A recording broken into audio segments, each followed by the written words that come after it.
Can you hear me?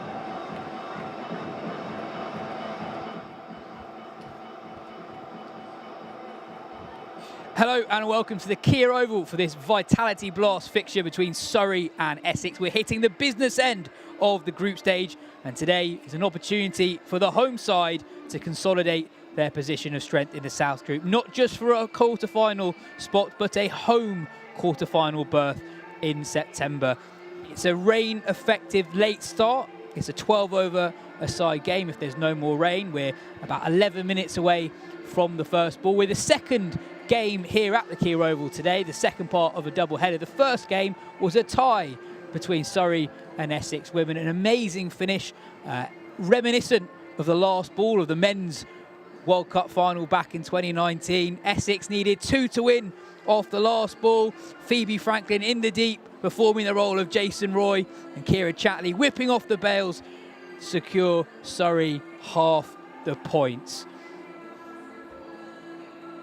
Lots to play for today in the men's game. Surrey going very well near the top of the table. Essex, meanwhile, near the bottom of the table, actually rock bottom, winless so far. Excitingly for Surrey today, they have a new superstar overseas signing set to make his Surrey debut. Adam Zampa, he caught up with Sam Keir before the start of the game.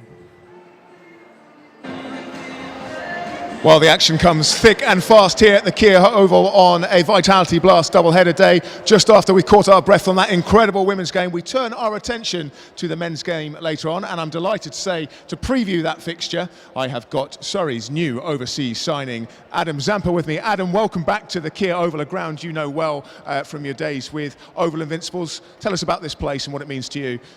Yeah, mate, obviously some very fond memories here playing for the Invincibles. Yet to play for Surrey, so debut today.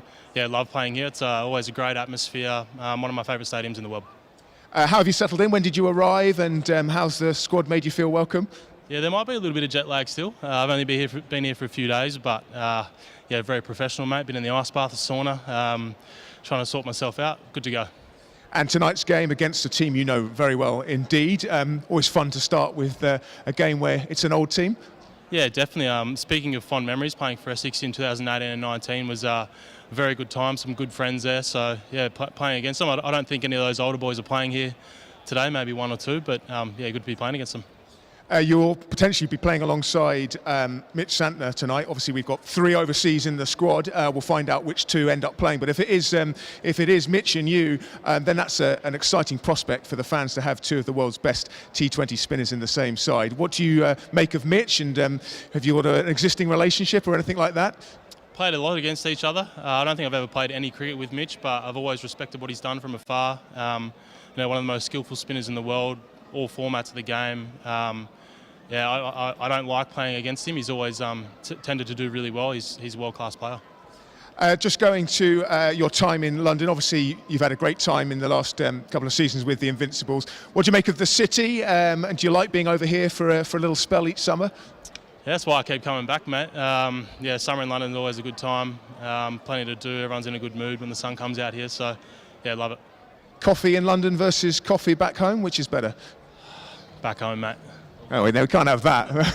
Okay, well, we'll try and convince you over the next 4 games. Okay, well, looking ahead to tonight, obviously today is our Sustainability 20 Day, where we try and raise awareness about climate change and biodiversity. I know that that's something very important to you, so a nice sort of first game for you to play in at home with that being the theme today. Just tell us a little bit about all that and why it's important to you. Yeah, I guess it's a great initiative that the club's doing, but I think if we can think about the impact that we're having on the world, if we can make it slightly better, I guess that's all we can do. So, yeah, I'm passionate about sustainability, and yeah, as I said, a great initiative.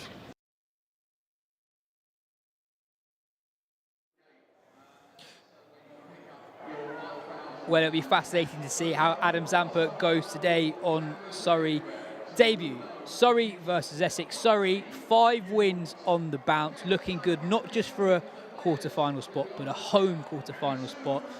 A lot of Surrey fans will be keeping an eye on the finish between Hampshire and Somerset down on the south coast. If results go Surrey's way today, they can end the day top of the South Group table with a game in hand over their immediate rivals, Somerset. Essex, though, the very, very different season for them with both the red ball and the white ball. They are currently bottom of the table without having registered a single win from their first 9 games in the Blast. I'm Rana. With me today is Phil Walker. Phil, first on the visitors, what's gone wrong for them so far this season? This is a side that we associate with cross-format success. Not long ago, Simon Harmer was leading them to a Vitality Blast title. What's happened?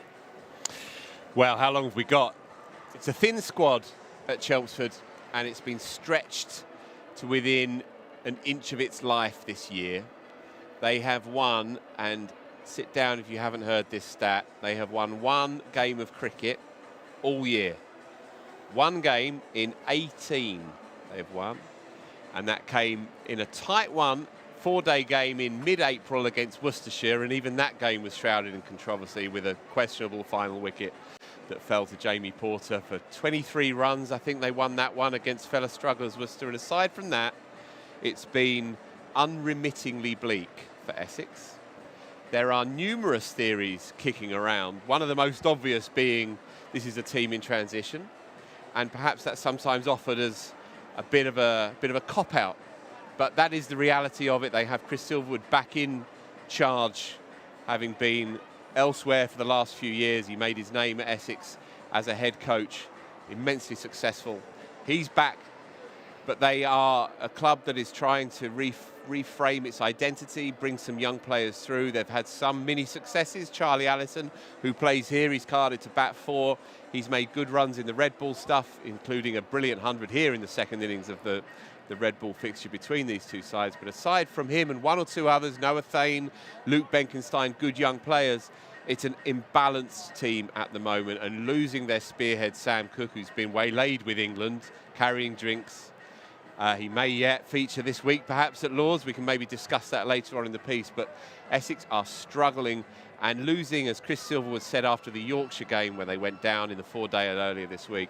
Losing becomes a habit just like winning does, and their T20 campaign has been another sorry story really, with that game against Middlesex in I think the 6th or 7th round, cruising to a 160 target, somehow contrived to lose that by a single run. And when you're down, they're the games that slip through your fingers, often inexplicably. They're going to have to dig deep here, but the motivation is evident as soon as you walk down the Harleyford. As soon as you walk through the Edrich gates or the Alex Stewart gates here at the Vauxhall end, there's all your motivation for you. This is always a healthy game with a nice bit of needle in it, these two teams. They're perhaps the most successful southern teams of the last 10 years. They've shared it around a little bit. Essex on the slide at the moment. Surrey obviously in the ascendancy, although they need to get this T20 monkey off their back, just the 1 win in the tournament's history. But the game, as soon as this fixture presents itself, the game has a frisson and an edge to it. And even though this is a 12-over thrash, it's still going to be immensely watchable because Essex are fighting for their lives here. And you run through Surrey's side, it's a galaxy of stars. Well, Mitchell Santner at one end and Adam Zampa at the other. It's like an all-stars side. Well, Surrey today, 10 international players, plus Laurie Evans, who's one of the greats of the Blast over the years. He's keeping wicket for the home side today. What you would say from an Essex point of view, I don't think they'll mind the weather. 12 overs aside, a power play of 3.4 overs, a maximum of 2 bowlers to bowl 3 overs, 3 bowlers to bowl 2 overs. It's a bit of chaos. Yeah. You can't have exact plans for a 12-over game. No, you can't. And a very good new ball passage, Sam Cook and Mohammed Amir with the new ball, that could be enough to completely change the game. Players are less in tune with what the rhythm of what a 12-over game should be. So I don't think Essex would mind that the game is a 12-over side of game rather than a 20. 2 bowlers can bowl 3 overs, 3 bowlers can bowl 2 overs. You win the toss and you field all the time in these kinds of games, because with truncated overs, the parameters of the game shift, and you need to be able to understand what you need to do and how you need to adjust and think on your feet, and you do that by winning the toss and bowling.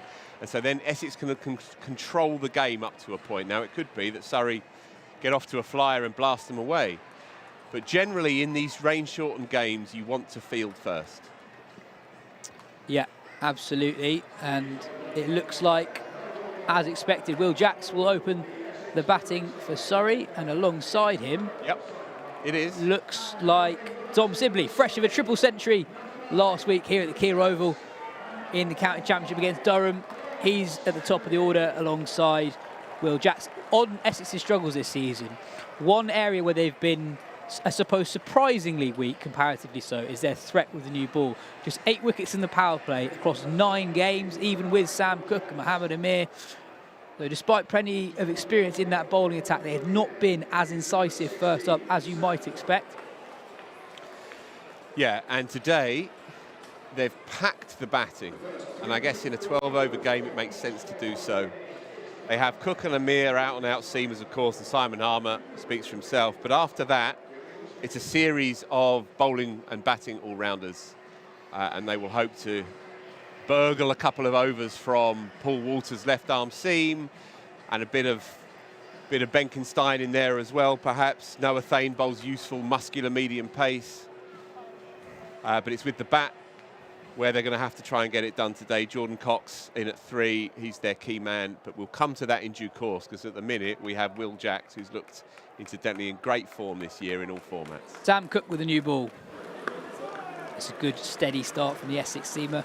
Yeah, I mean, Surrey similarly set up actually. They have, I think I'm right in saying, 8 international bowlers at their disposal today. And given that we're only playing with 12 overs, that's pretty handy. Yeah, it is. It really is a star-studded lineup, and they can leave 1 or 2 out as well. Yeah, no Nathan Smith this week. 2 overseas players this week: Mitchell Santner and Alam Zampa. Oh, a bit of away movement from Sam Cook early up. Jacks gave himself a bit of room.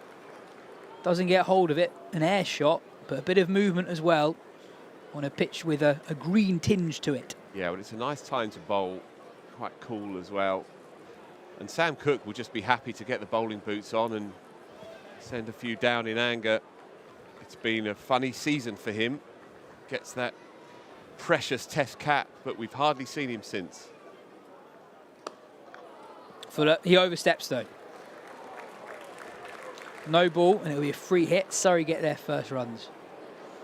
Yeah, and in these short games, those kinds of little details assume great importance. And here we go. Will Jacks doesn't need any second invitation. Yeah, Simon Harmer unable to change the field for the free hit. 2 men out on the leg side boundary. That's why we've seen Jacks use his feet and give himself room first up. Stands still this time and carves it through the infield, and that'll be 4. Short offside boundary, and the right-handers batting at the Vauxhall end. Jacks gets it through the infield, and he's up and running. Yeah, difficult to offer much up for Sam Cook when, as you say, you can't change the field, but in the end, the attempted block hole ball becomes a longish half volley, and Jacks stayed back in the crease in order to get enough purchase. Slaps it away. Short, and gets just enough of it to go above the keeper. That'll be 4 more. Change up delivery from Cook, but Jacks picks up a boundary nonetheless. Yeah, worth a go. With a couple of men out, but it was misdirected. It was past his shoulder, so it's a free swing for Will Jackson. You only have to get a little glove or a bit of arm on it. It's like top edge, and away it runs. Long leg is very square.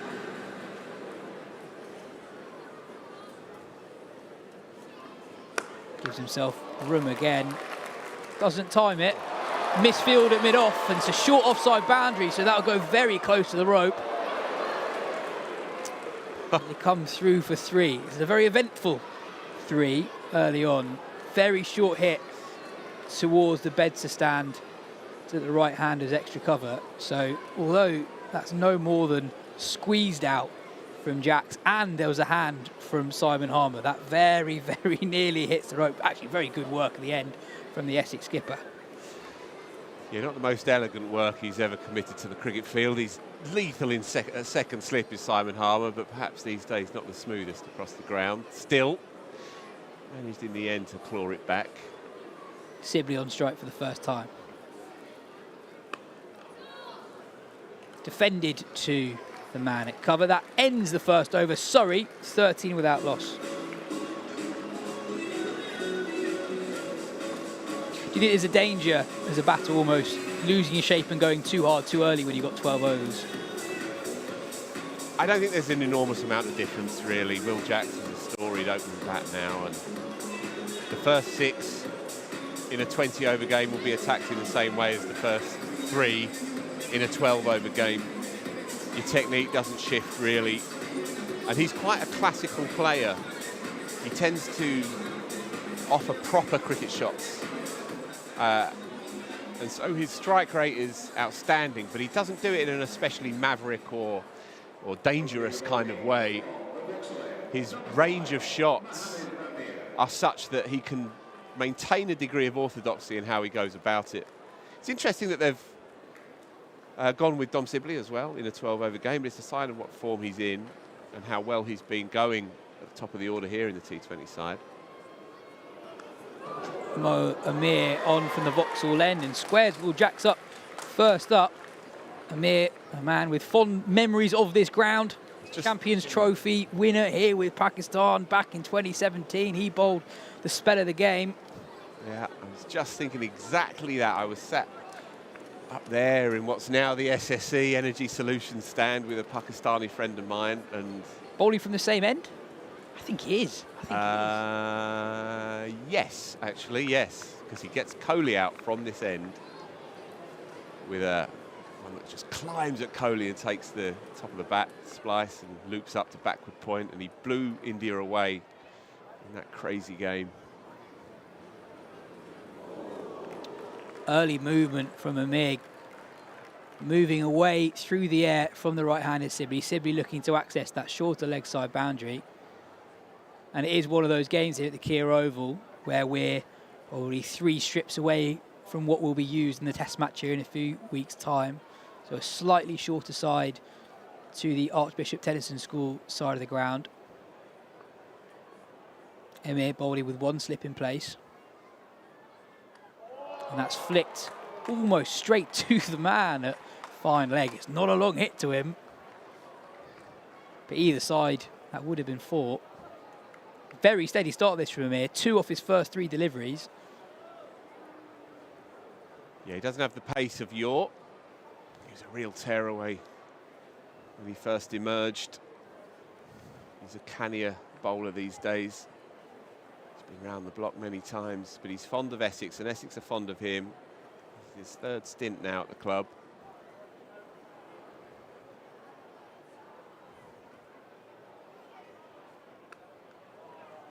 Dabbed to deep third. Short third gets a hand on it to take the sting off the ball.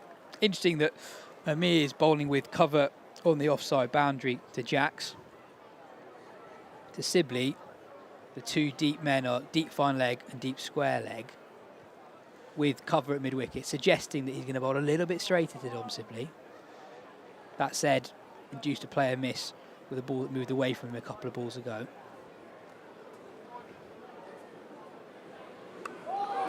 Struck to the man at square leg, who takes an excellent catch diving forward. Michael Pepper, I think it is, at deep square leg. Struck well by Sibley, almost too well, and Pepper diving forward takes a low catch with his fingers just getting underneath the ball. Essex strike early.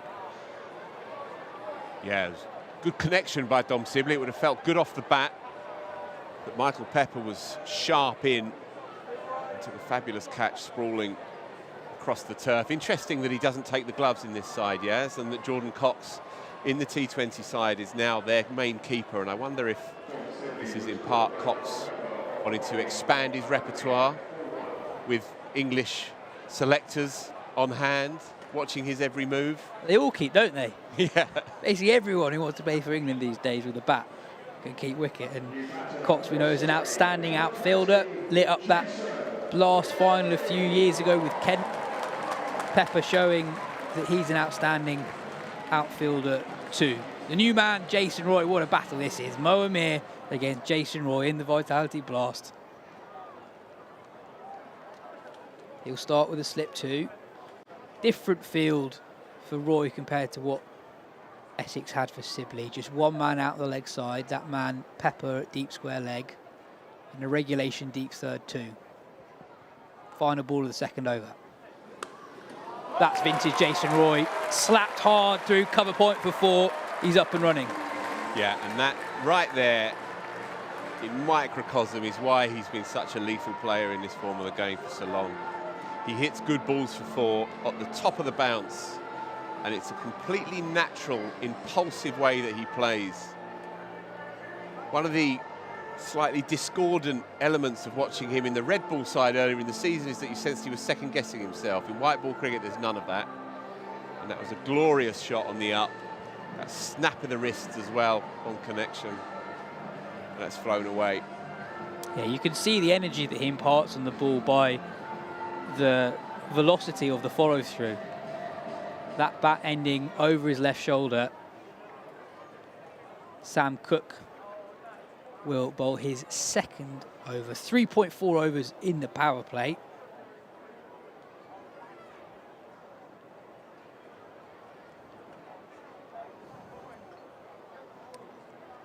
Cook to Jacks.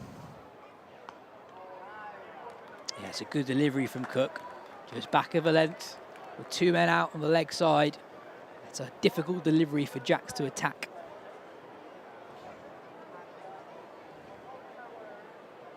Cook just around that mark, 78, 79. That one was 80 and a bit. The MPH will become a key story of the week, should he get the nod at Lords. Full, hit hard, beats the man at mid-off and 4 more. And Simon Harmer just maybe slightly slow to move to his left. Sprawling dive, just out of reach. It's hit so clean, he does jump, dive over it, but in truth he wasn't really in any position to get a handle on that. Sam Cook was frustrated though, you could see him kick the turf. Every ball counts here. Yeah, minimal margin for error against this pair. Slightly full, bit of width, and Jacks wasn't going to miss out on that. Gives himself room, and Cook does well to follow him. Dropped into the leg side, they'll think of 2. They get to excellent running, both alert to the opportunity of picking up 2 early on, and that's what they get. Yeah, it was always on.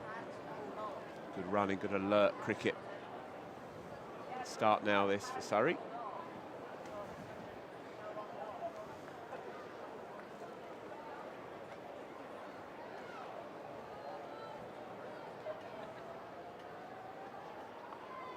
Pace off, pull to the man in the deep. Good response from Cook. I'm trying to work out what I think of this start, Phil, because normally you say 10 runs and over, you're going all right. But in a 12-over game, I'm not entirely sure what a good score is. It's definitely not a bad start. No, it's a decent start, I would say.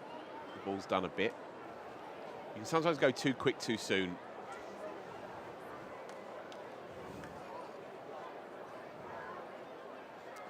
Short again from Cook. It's not necessarily what you'd associate him with, but he's been on the money with a short ball so far. That is what this field suggests he is going to do as his plan A. Usually associated with being a new ball bowler who gets the ball to nip around a bit, but with a short offside boundary, there's very little margin for error if you do look to go full from the pavilion end. One delivery to go here. He just wants to get out of this over. Only 7 conceded. Slower ball again. Oh, given wide. Cook's not happy with that. Jason Roy getting across his stumps. He was pleading, wasn't he?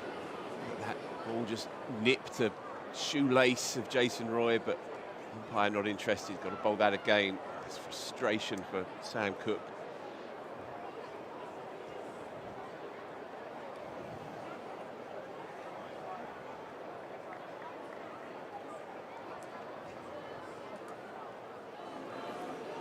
Leg side again, and that'll be given wide again. Not far down the leg side, but the umpires these days are consistently strict with leg side wide. Anything down the leg side, and they will put their arms out. Last ball Last legal ball of the over.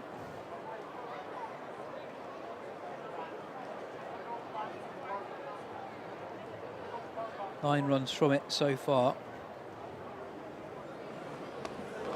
And that should be 4. Yeah, runs away for 4. Bit of width from Sam Cook. Allows Jason Roy to get his hands through the ball. And that ends a pretty good over for the home side. 11 runs from it. Sorry, 13 runs from it.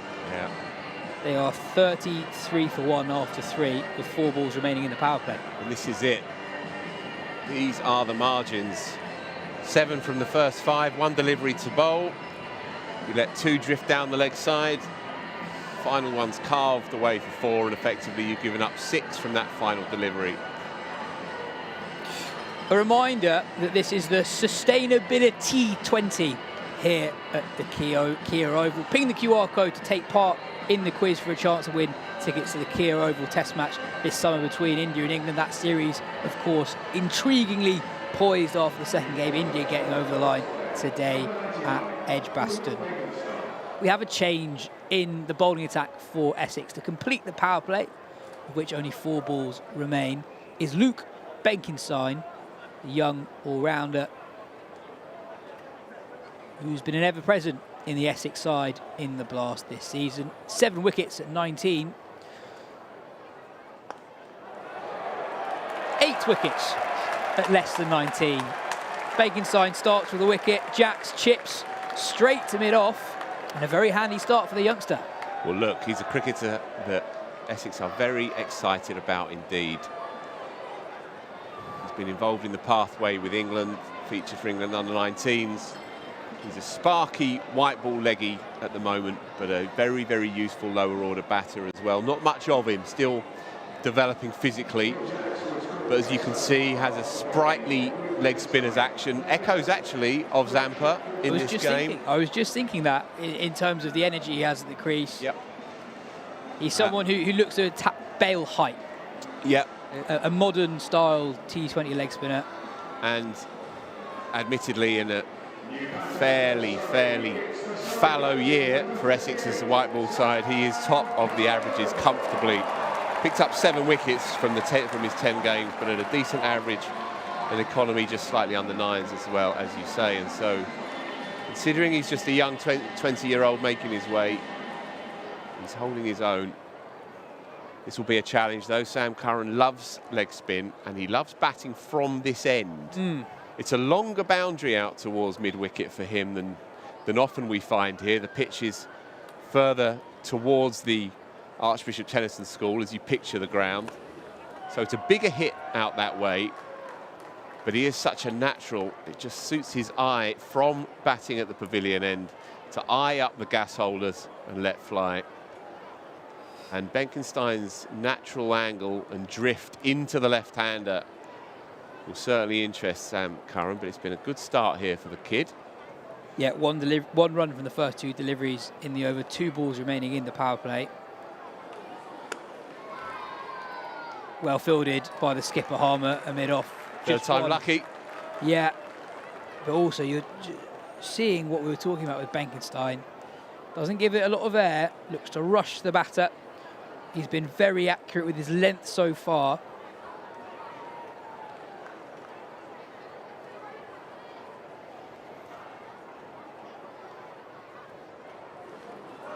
Ill for LBW, but that looked like it pitched outside leg stump.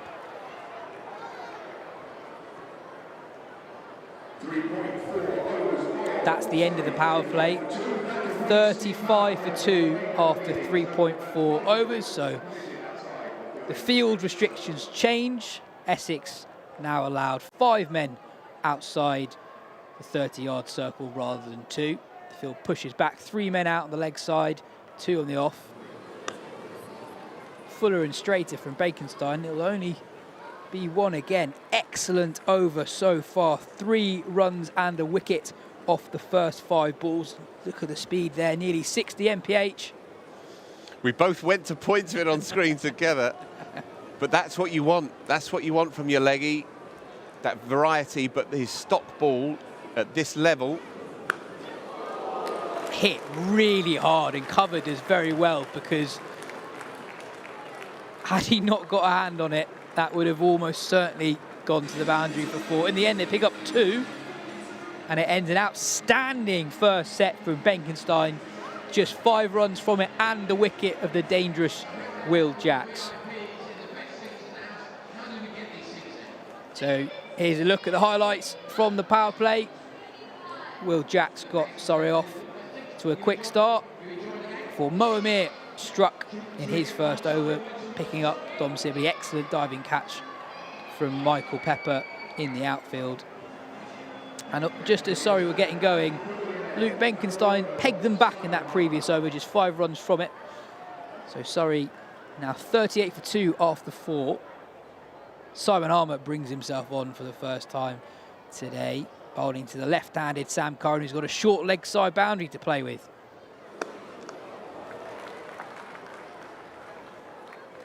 I think it's been a good start from Essex, Phil. Well, that was a crucial over, 4 of which he bowled with only 2 men out. And he only went for 2 singles and picked up that wicket across those 4 deliveries. Takes a bit of ticker as well to bowl leg breaks here against this lineup in front of a big crowd. Excellent start. And for all that Essex have had a year to forget up to this point, as I say, 1 win in 18 across the 2 formats so far. There's always shoots of optimism and recovery because they produce their own time after time. And here they have in Benkenstein, in Robin Das, in Noah Thane, they have and Charlie Allison, they have 4 rookies really in this side. It's by no means a star-studded lineup, but they all offer promise. Cut in front of square, and that'll be 4. Curran's first boundary wasn't particularly short from Simon Harmer, but Curran rocked back onto his back foot, created a bit of room for himself. Tell you what, Yaz, this is a fabulous shot, and this is why I like him so much at 4 in all cricket, but especially in white ball cricket, because you tend to come in against the slow bowlers, and he makes his own angles.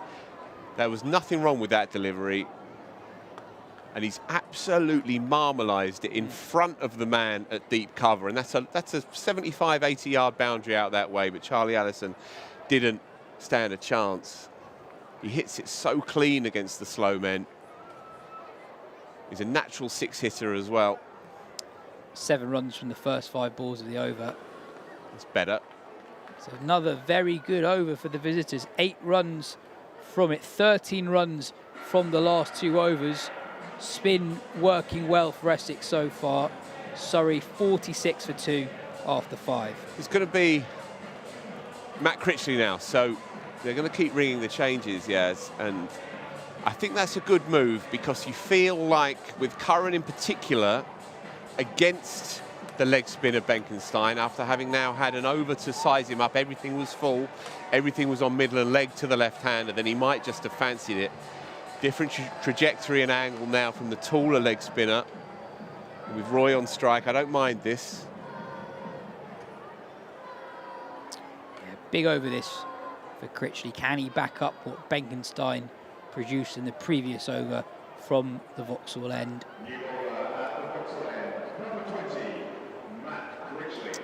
He's bowled more than Benkenstein has this season. He has been quite expensive. He's gone at more than 10 runs and over throughout the campaign. What can he do here? Roy doesn't get hold of that one at all. Spin has done the trick for the visitors. Not necessarily what you'd expect given the conditions here. A lot of rain pre-game, which is why it's only a 12 over a side affair. Quick nod to the crowd, by the way. Yeah. 6:35 when we got on the park.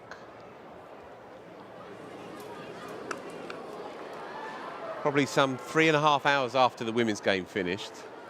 And yet the vast majority of those who signed up, picked up tickets, have hung around to enjoy what should be a thriller in the evening sunshine here. Including my wife, by the way, who turned up for one of her first games of cricket and stuck it out. That'll be 6. in the slot from Critchley, and Roy wasn't going to miss out on that. The Essex spinners so far have been really good with their length. Very little to play with for the Surrey batters, but this time slightly over pitch from Critchley. Bit of air, and Roy picks up 6. Yeah, I like that by Critchley though, because the temptation would be to fire it in, but he's still trusted in his instincts and he's thrown it up there a bit. Jason Roy, perhaps slightly unsuspecting, can only cloth it into his inside foot. And again, Ball drilled hard down the ground. Logon's got work to do, and Harmer does brilliantly. And the crowd applaud. An outstanding bit of outfield work from both Harmer and Michael Pepper. yeah, good work. He's got great hands as Harmer. One of the best catchers in the championship. He'll have to re-bowl that one. Not quite what he wanted to do with that. It's another over that ends with a wide. What can Surrey do with the extra ball? Flat again, clothed by Roy, and perhaps timed badly enough that he gets back for 2. Oh, he was in trouble there actually at the keeper's end. Jordan Cox certainly thought he was. 65 mph that delivery from Critchley. Surrey now 59 for 2, 13 runs from that over. So from the home side point of view, bit of injection of energy. Change of bowler from the pavilion end. And for the first time today, it will be Paul Walter. Someone who really thrives on bowling the difficult, ugly overs. The overs no one really wants to bowl. Very, very good at working with his ground dimensions.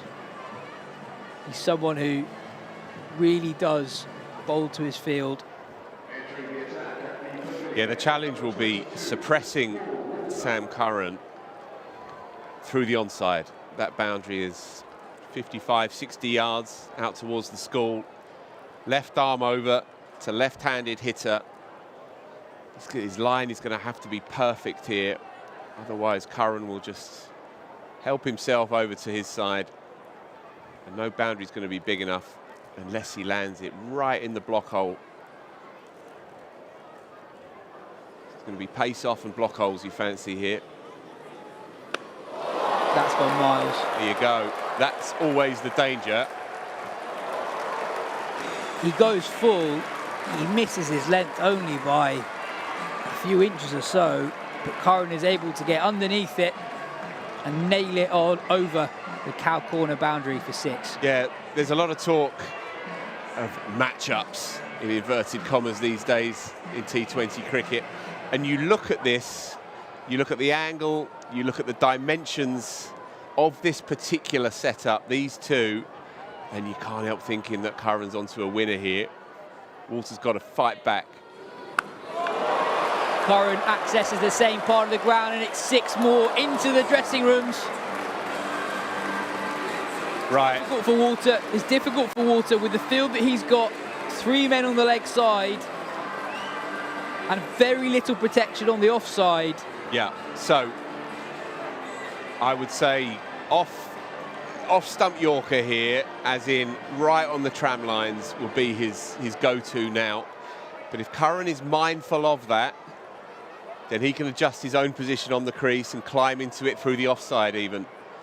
The field that he has had previously in this over is to bowl essentially to your leg side field, but Curran hasn't minded about targeting the leg side because of how short the boundary is. There's a change now. So this field now, moving deep third, very square, almost backward point on the boundary, suggests he's going to try and throw it outside off stump. He's tried, and Curran has taken him downtown. They'll have a check, and it'll be 4, not 6 this time.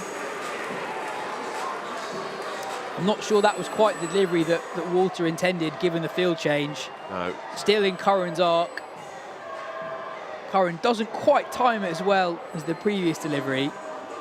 But these last 3 balls have given Essex plenty to think about. It's another change in the field.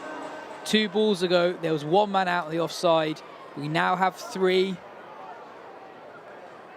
Or do we? I have to say yes. Mir at deep backward points come into the ring.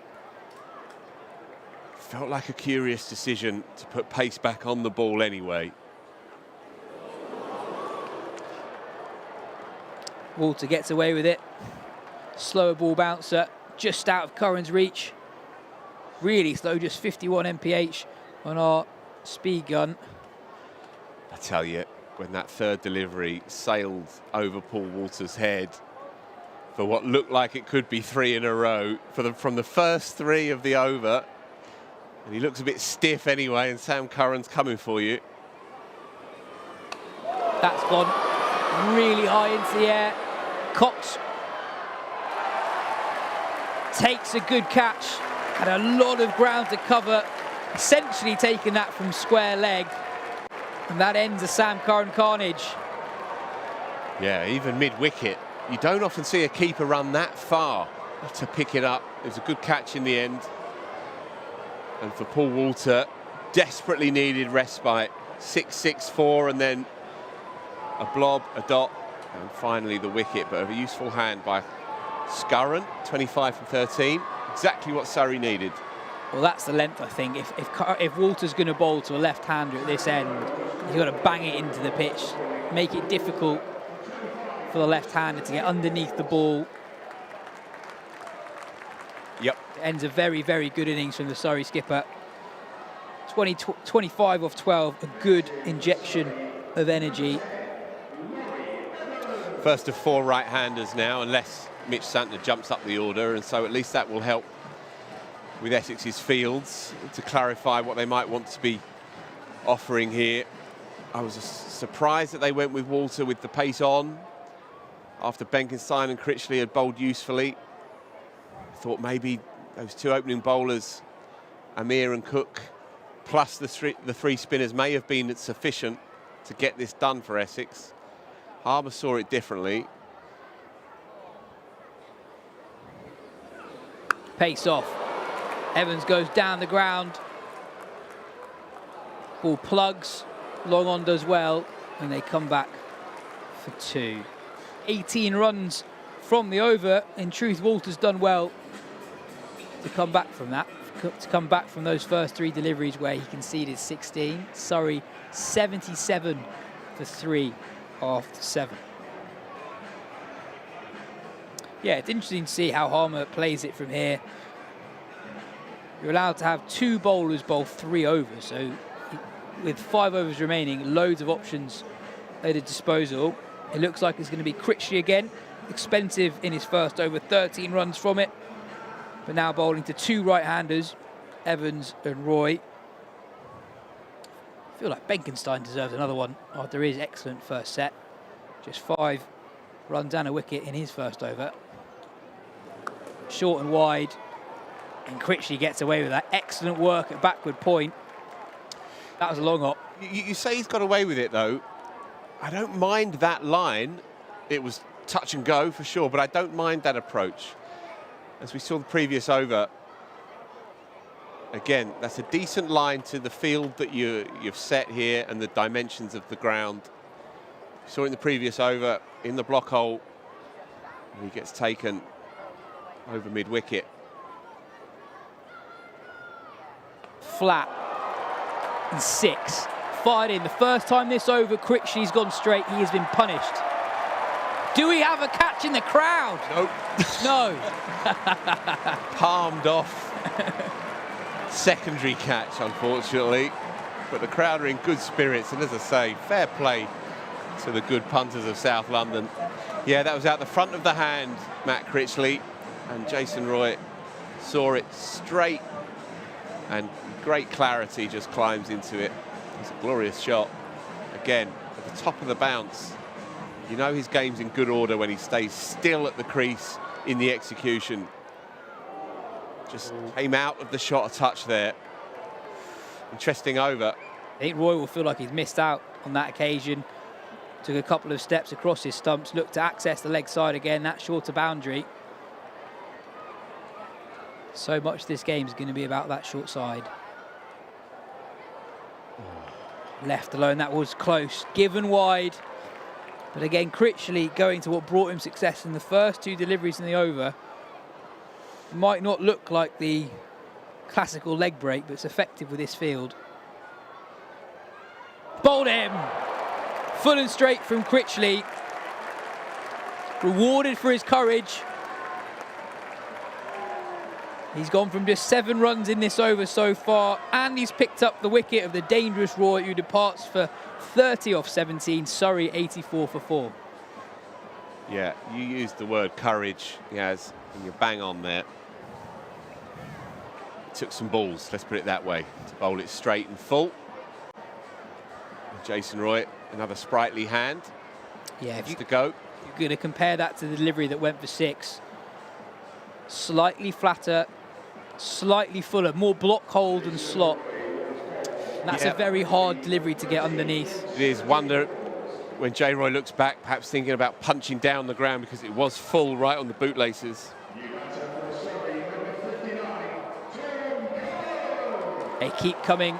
Here at the Kia Oval, in at 6. Tom Curran joins Laurie Evans in the middle. 2 new men at the crease. I tell you what, to be a county side and to hold Jamie Overton back when you got 4.1 overs remaining. What a beautiful place to be.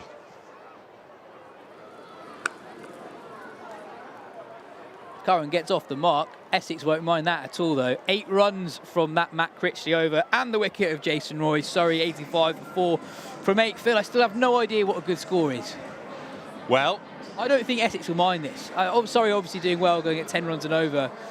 There have been a few overs here where Essex have done well to get back into overs that started badly for them. A reminder that today is the Sustainability T20 here at the Kia Oval. Surrey and the Kia Oval pledging to reach net zero by 2030. Loads of events around the ground talking about what Surrey do to be more sustainable. Lots of really good stuff for the folks who came in this evening. Our boy Benkenstein.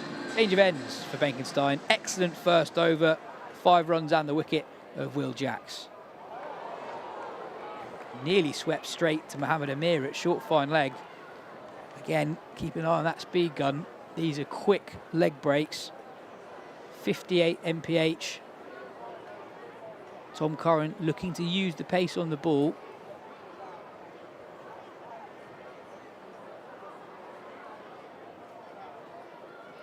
Fired in, and that's nailed by Laurie Evans. Comfortably over the rope. That's the long side of the ground. That's some hit from Evans. Yeah, that's the one problem when you bowl consistently late 50s. That one's out the front of the hand and it sits up and begs. Still, it's a glorious shot. I've always said with Laurie Evans, he's good on the eye.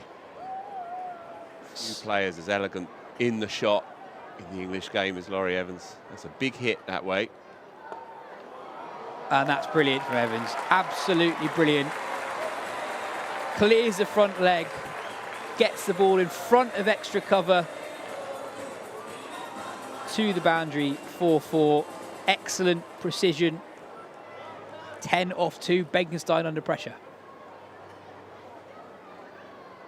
Fired in again, and that has gone so far over the long side of the ground. Again, Evans has gone 6-4-6 to bring up the Surrey 100, 102 for 4. Evans 18 off 4 deliveries. And this is now turning into a good score, Yaz, in answer to your question. That's a rinse and repeat from ball 1. Evans has given those 2 sixes everything. Yeah, 2 glorious shots. Just Benkenstein perhaps showing his inexperience. Up in the air, long off, running in, takes the catch. Good catch from the skipper, Simon Harmer, and Benkenstein. After going for 3 boundaries in the row, strikes back. Evans gone 18 off just 5 deliveries. And that was exactly what I was about to say. He showed real ticker there and courage to get the ball up above the eye line, to back himself to land it, and then it brings about the false shot. Maybe just one delivery too late. Evans was waiting for the telegraphed flat one the previous delivery, and he stuck it out the ground. Benkenstein's come back, dared to give it some air, and the wicket then is inevitable once it goes up and Simon Harmer's underneath it. Yeah, so much of T20 cricket is not just the skills and possessing the skills, it's knowing when to use your different variations at the right time, and Benkenstein, perhaps sensing what Evans was expecting, gave that one a little bit more flight and is rewarded. Now Jamie Overton in at 7. Full toss, gets away with it. Just 1 run. 18 runs from the over. A very good one for Surrey. 103 for 5 off 9. 3 overs remaining.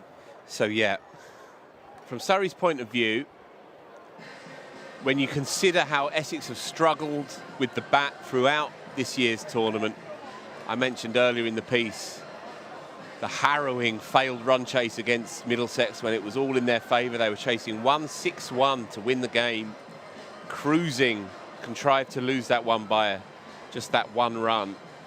And if Surrey can take 10 and over from the next 3, 135-ish, that in 12 overs becomes a pretty hefty score, I would say, for Essex to chase when their confidence is on the floor.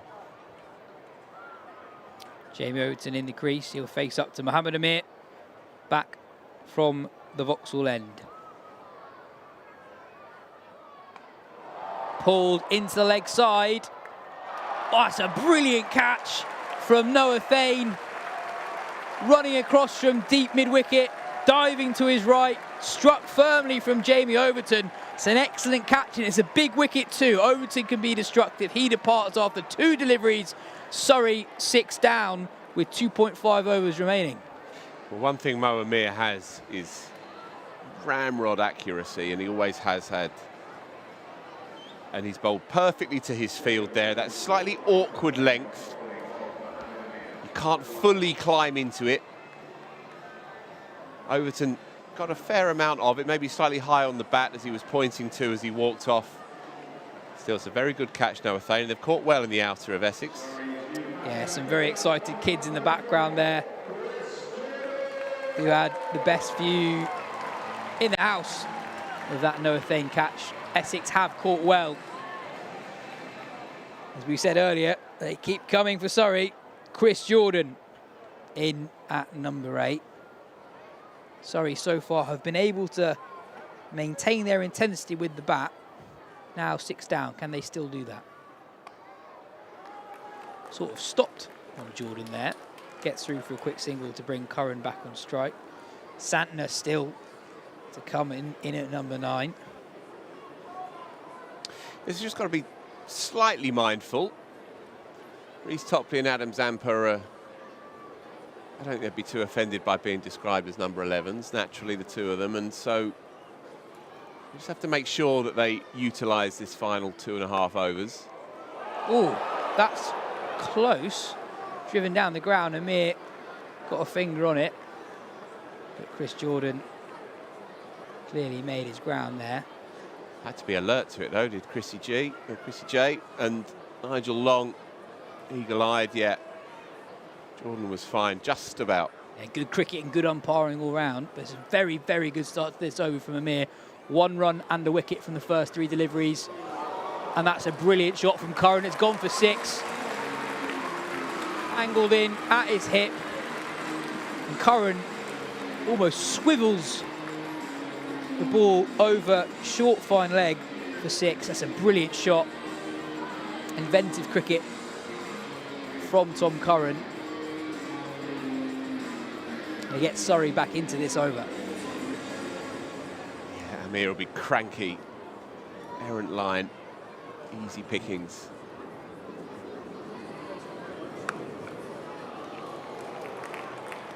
Driven hard by Tom Curran. Won't reach the rope, but they do pick up 2. You've got to be so careful with your lines, with the dimensions as they are. When you're bowling with the short side of the ground to the batter's leg side, you cannot go too leg side. You cannot go too straight, particularly towards the beds to stand. Whereas that 6 showed, it really is not that much of a big hit to reach the boundary. Still though, 9 runs and a wicket from the first 5 deliveries in this over.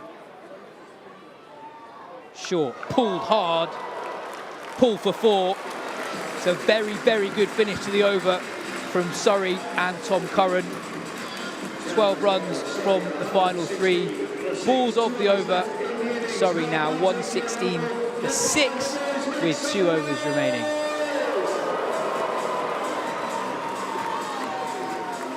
There's a lovely shot, top of the bounce.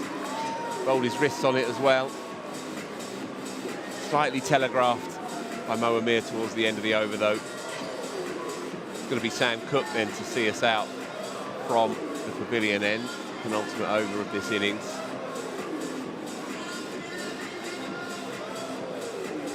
Good to see him just back in action really. He's been rather AWOL for Essex this year, of course, since he was called up for that Zimbabwe Test match and then been around the England setup and rested to get himself ready for that second England cap that has yet to materialise, may yet do this week at Lord's. Leg side again from Sam Cook. It's the 3rd time he's bowled a leg side wide this innings, 4th extra in total, and in a game that's only 12 overs long. Yeah. Could be pivotal come the end of the contest. No ball in the first over as well, which cost him.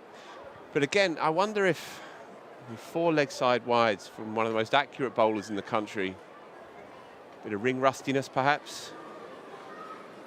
That's a short and sharp bouncer. It's hurried Chris Jordan. Yeah, it's well bowled. It surprised Jordan. Even though it's only 78.9 on the speed gun, there's still nip to it. Hits Jordan Cox's gloves pretty hard. And it's really well directed, isn't it? It follows Jordan, looking to give himself room. Again, Jordan trying to access the offside in front of square where there's no boundary protection. Cook does well to follow him. Slow ball into the leg side. And well directed from Chris Jordan. Finds the boundary.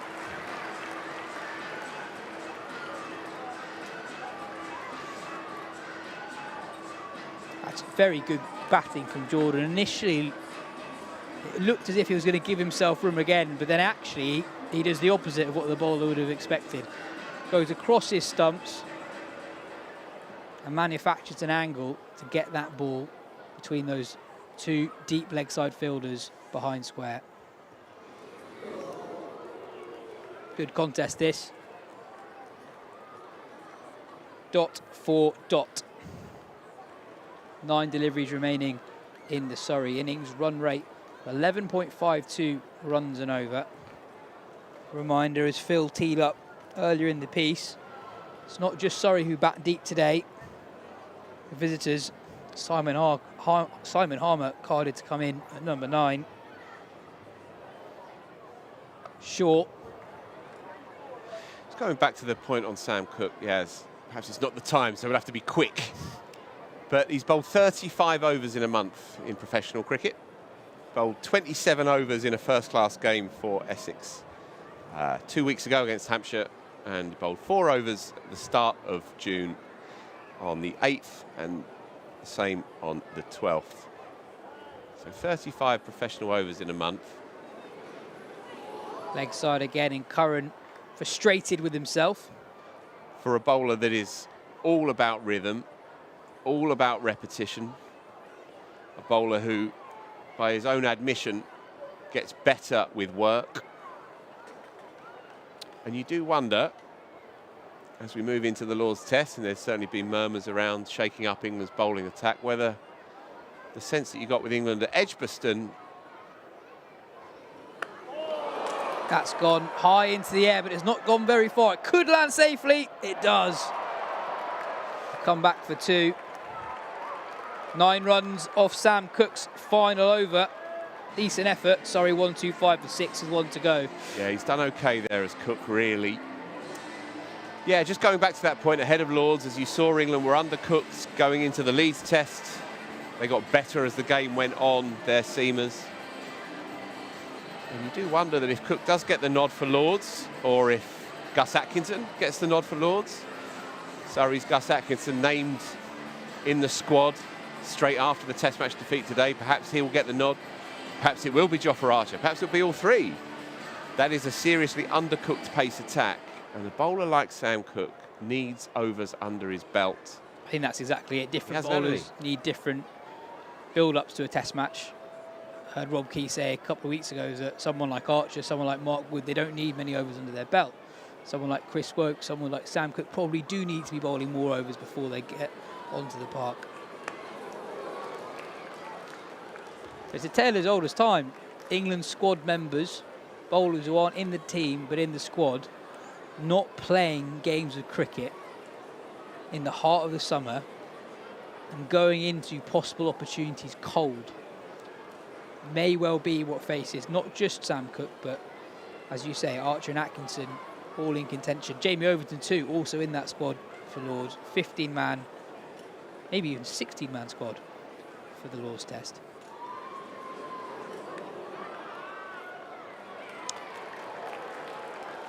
Wide given at the last moment by umpire Long. Yeah, and I think that's a fair call. Jordan did not shift across his stumps. So 1-2-7, 5 to go. We said 1-3-5. Surrey would be pretty comfortable with that.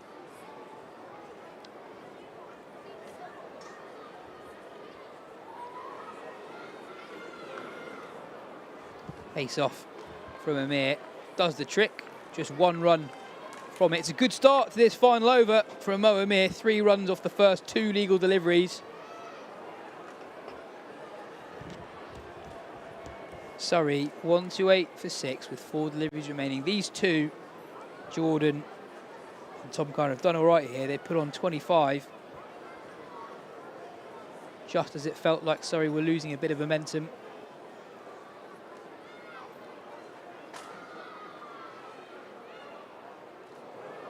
Nearly nails the Yorker, but just half a yard or so to leg side from Mohammad Amir. So it's another wide, his second of the over.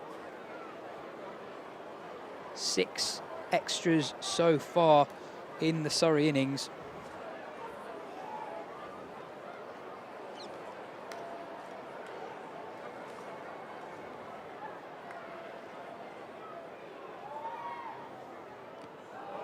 Nails the Yorker this time, and the ball lands maybe 10 centimetres away from leg stump. Very interested in the LBW appeal, but I think Curran got some bat on it. Yeah, he did, yeah, just a little nick. Bottom corner, needed to. It's well bowled though. It's been good today, it's Mo Amir. Yeah, big players have to stand up for Essex. Harmer, Amir, Cook, Cox, Matt Critchley. These are their big players, their experienced heads. It's a very, very uneven team, experience-wise. Shorter this time, nailed by Jordan, but straight to Pepper, deep square leg. So 4 singles and 2 wides from the first 4 legal deliveries of this final over.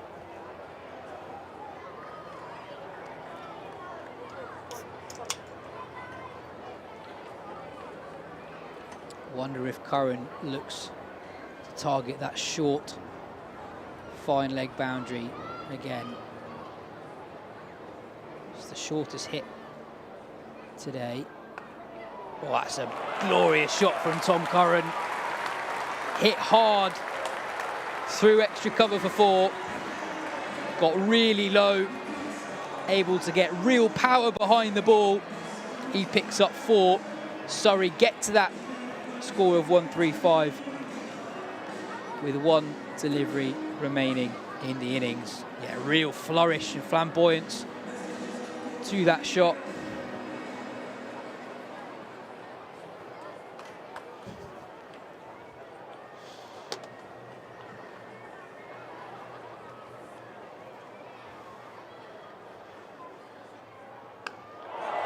hit down the ground and 6.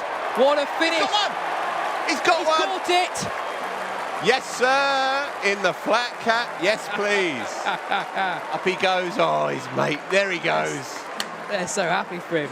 That is fantastic. Oh, my. We finally have one. I think that was clean. It's a great shot from Tom Curran. But forget about that. Yeah, we're claiming that. Where's the Mr. Kia man with his suitcase? He's got it, that's fine. That's absolutely fine, sir. Oh, he's worn his best cap. Look at that face. What a celebration straight away, by the way. South London's finest. His mate trying to put him on his shoulders. Oh, yes, Eventually please. gives up.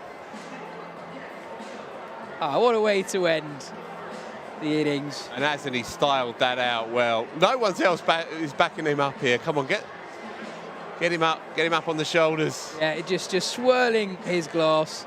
Oh, well, yeah, mate, do it all the time, don't I? Fabulous end to that innings. Now he's talking him through it. Well, the thing is, when it goes up, you just got to steady yourself, get a steady base. All about your foundations. Fabulous. Right, Yaz, we've waited all summer.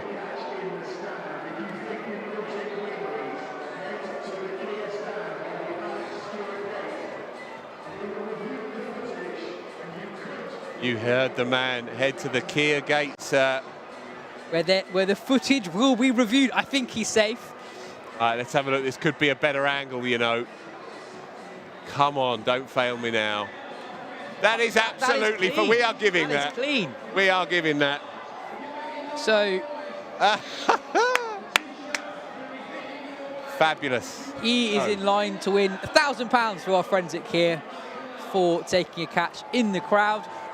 All that drama, I've forgotten it's the end of the innings. Surrey 1-4-1 for 6 from their 12 overs. Tom Curran applying the flourish on the Surrey innings. 27 off 11 at the end. 10 runs off the final 2 balls. 2 brilliant shots, one through the covers along the floor. And then on that final delivery, just getting back in his crease and just muscling that ball really over long on for 6. We weren't quite sure what a good score might be, but 141 off 12 overs is going to take some beating. Contributions throughout the Surrey card. Scores are 20 off 13 from Jax, 30 off 17 from Roy, 25 off 13 from Sam Curran, 18 off 5 from Laurie Evans, and 27 off 11 at the end from Tom Curran, just as Surrey were losing a bit of momentum with 3 overs to go. But Phil, by some distance, what has excited you the most is that crowd catch at the very end.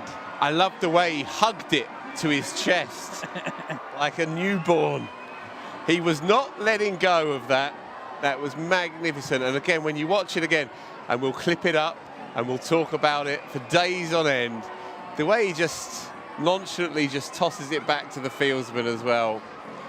All style by that man and all class. And he deserves it. Right, so here we go.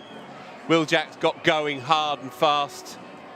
Dom Sibley clipped one beautifully, but straight into Michael Pepper's safe hands at square leg. It was a good start for Essex. Jason Roy came in, creamed his first one on the top of the bounce, played tidily. Luke Benkenstein, young leggy that Essex like a lot, came into the fray, picked up Will Jacks almost immediately. Sam Curran played nicely, 25 from 13. Jason Roy looked in good order, especially over mid-wicket. Paul Walter came in for some tap. It was a strange matchup, we thought at the time, left armer to left-hander. And Curran climbed into him, went 6, 6, and then 4, 1 bounce, straight back past him. But Paul Walter got his revenge later in the over. Still, that one went for 18, and it really did shift the momentum towards Surrey, even though Curran went towards the end of it.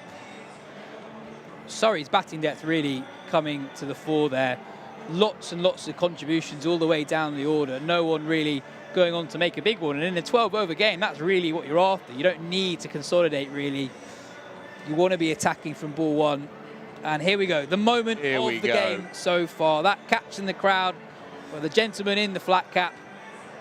And once the footage is reviewed, no doubt the new owner of £1,000 this evening that he didn't have this morning. So that's it from the first innings here at the Kia Oval. Essex will be chasing 142 from 12 overs in the second innings as they look to get their first win of the season in the Blast in their 10th game. Surrey, meanwhile, looking to go 6 from 6 and consolidating their position near the top of the order as they seek not just to get a quarter-final spot, but a home quarter-final spot. As you can see, their contributions all the way down the card. I wonder how important that number 9 will be at the end of the day. 9 extras in a 12-over game. The new ball pairing of Amir and Cook were good, but did bowl their fair share of extra deliveries. But in all, I think Surrey will be pretty pleased with how they went in those 12 overs. That's everything from me and Phil. Now we're going to take a very short break before the start of the Essex chase. It's not going to be a long break, only 5 or so minutes, given the delay earlier in the piece. Don't go anywhere, folks.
You've just won £1,000.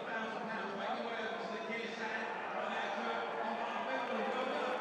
It's just £1,000. Surely the players will be making their way out. Come on, Oval. It's time to bring the noise!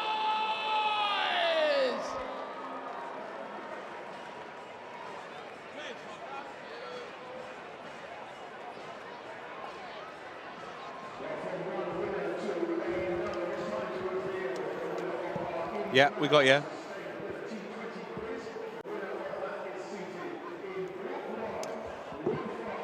So we're back on, and this one promises to go all the way to the wire. Essex are fighting for a bit of self-respect as much as anything else here. Played 9, lost 8 in this year's Vitality Blast. And it's not been much better in the Championship either, but they are a proud club.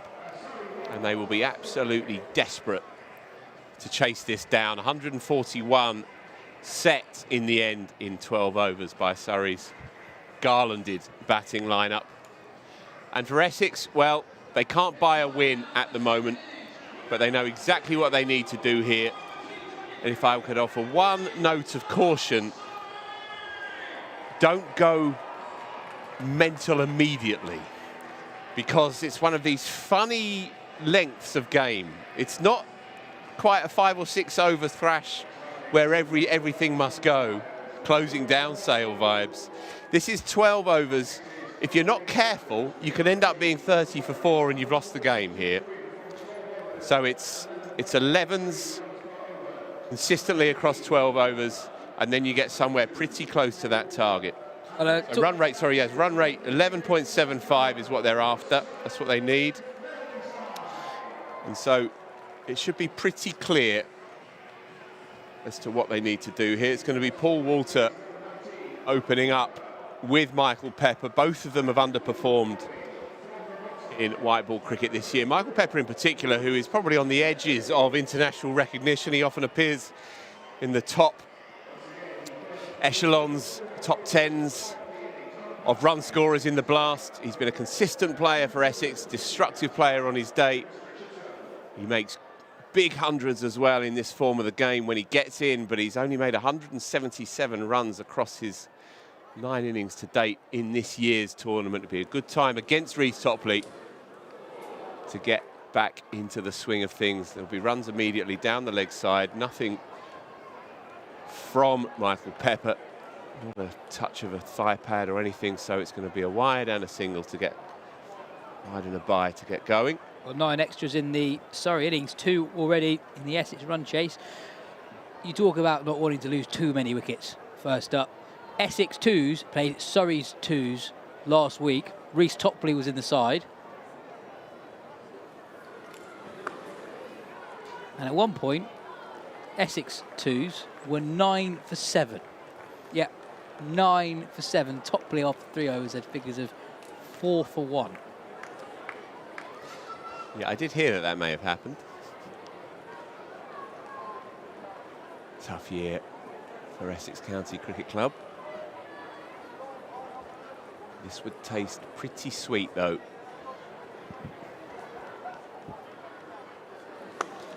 That's right in the slot, and Paul Walter doesn't really have to move too much. Stands and delivers. Long half volley. Topley just Walter just climbs into that lofted straight drive. He's looked really good in red ball cricket this year. Real breakout year as a newly configured red ball opener. This isn't a role that he's done too often, opening in the power play. But you can see why. He hits a clean ball straight to Jamie Overton on the bounce, so just a single, but that was lacerated off the hip. We saw it in the championship game here where he scored that 100. He hits the ball so hard, and I know he's someone who in T20 cricket has had more success than middle order. He's not opened loads in T20 cricket, but he makes sense as an opener, and I think those 2 shots there show why. That second legal delivery drilled straight. Punched, but straight to Sam Curran. Right on the edge of the circle at mid-on. Just searching a little bit. Reece Topley looking for that classical left arm seamer inducker. Holding an attacking length. Pretty standard new ball field. Everyone on the edge of the ring, and then 2 fielders out behind square on the leg side. So expect Topley to bowl straight. Airborne, man in business, but just to his left, beautifully timed. Off the toes, may have gone all the way, you know. Nigel Long's just checking. So it did just fall inside the rope. Although Walter is perhaps inquiring, he's asking.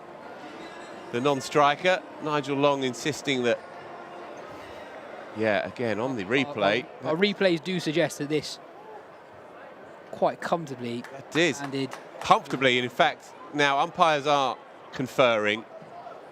Well done by Paul Walter if that does get overturned.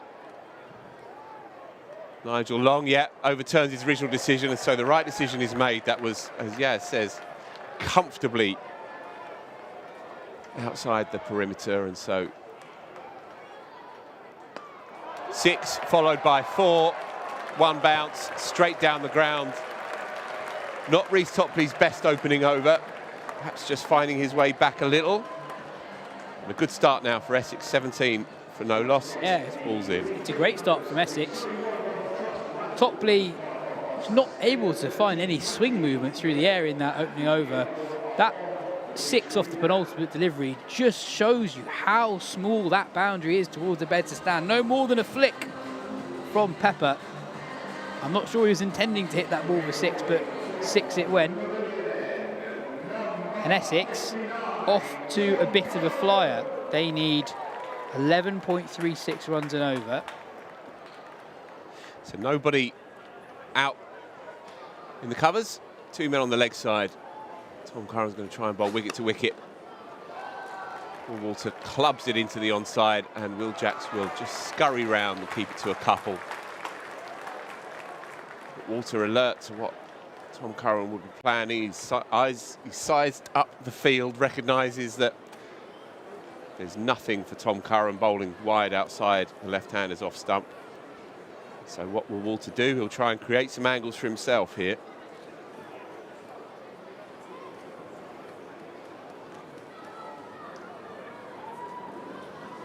There you go. Nailed. And that is no doubt 6 flying over the dugouts. He makes sense as an opening bat in this team.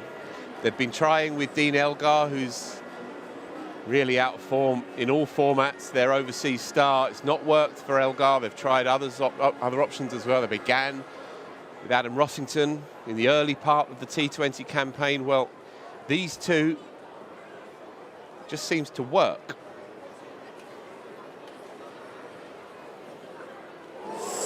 That is missed by the width of a cigarette paper.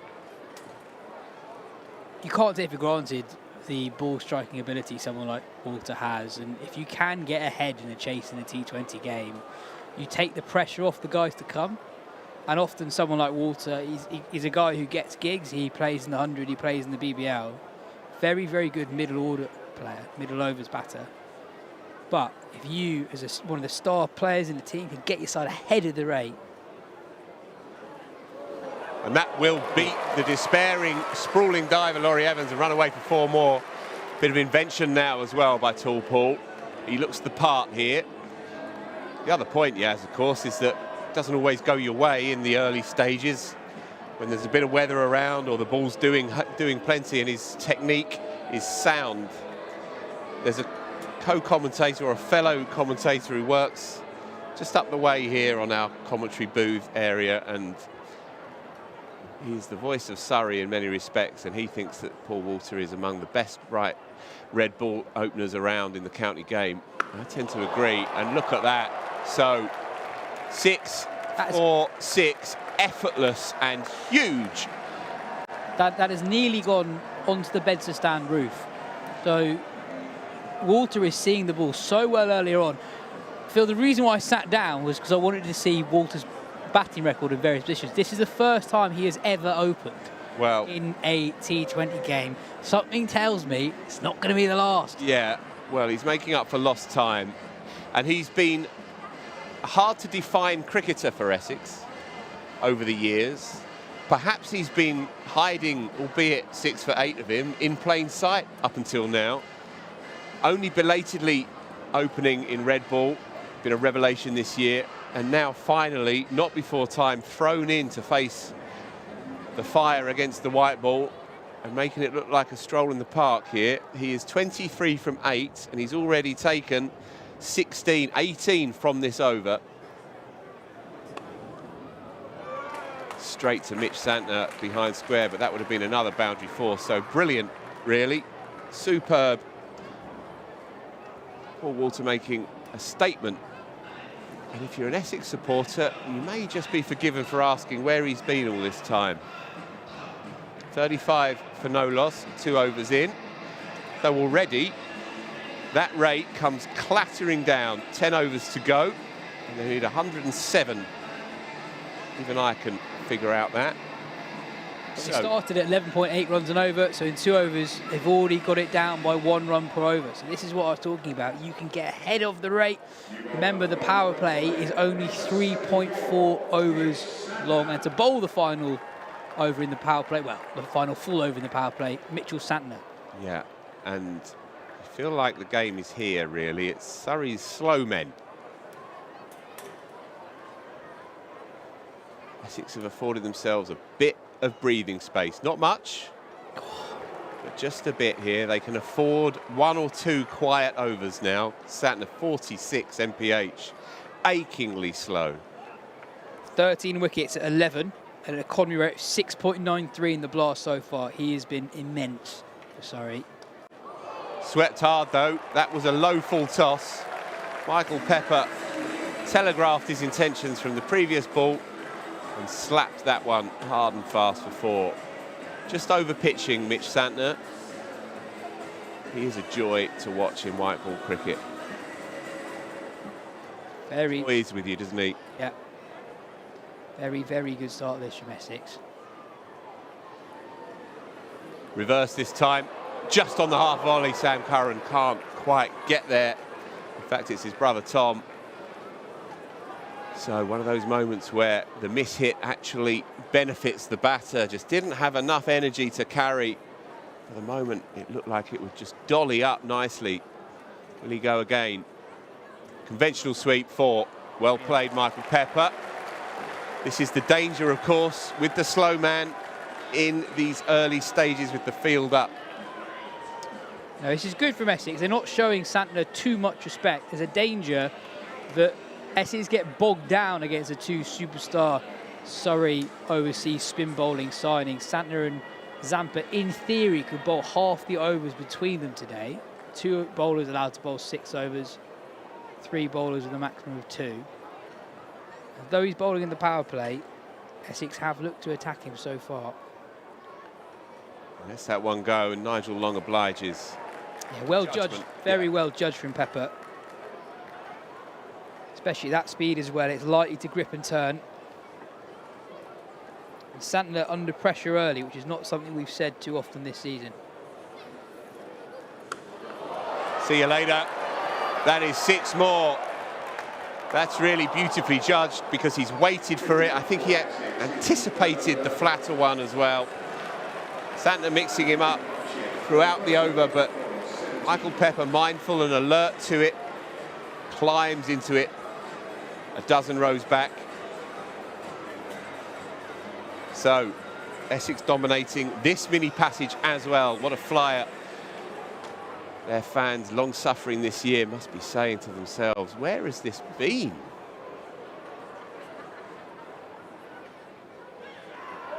Playing a miss, half-hearted appeal.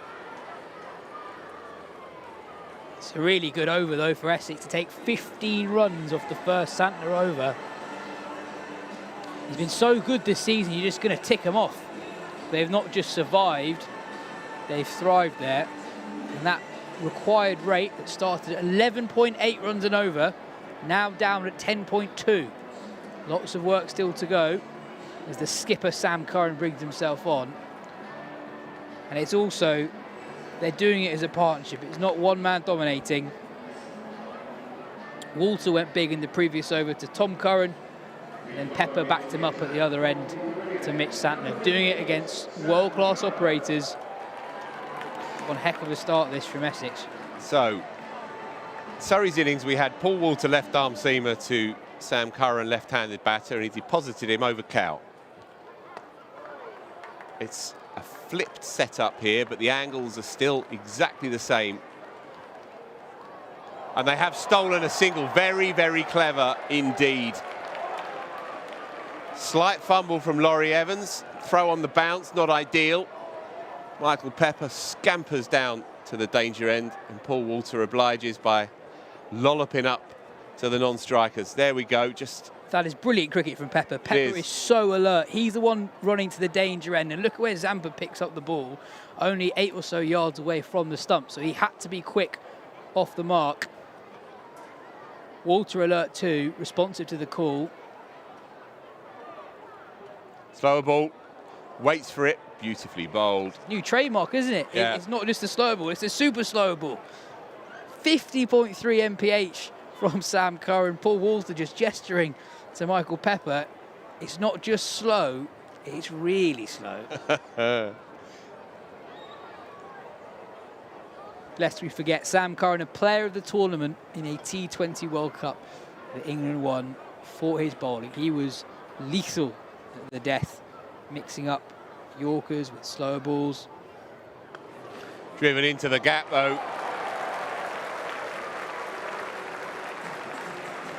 So these two are really expressing themselves now. It's another glorious shot.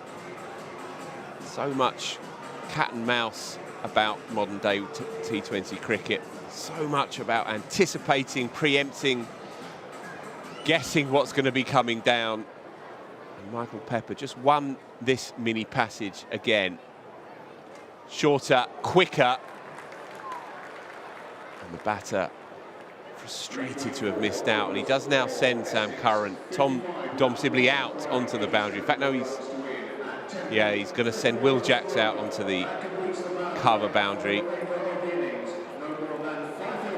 Immediately, as soon as those restrictions are loosened, the field scatters. 4 men now, long on, long off, deep square on the leg side, deep mid-wicket. Beautifully done though, using the angle, opening the face and running it through those 2 men behind square. Not much gap between them, bisects them perfectly, and it's another boundary 4. These two doing it supremely well at the moment. Yeah, just to see where we are in this game, Essex 59 without loss after 3.5 overs. Surrey with the same point for 36 for 2.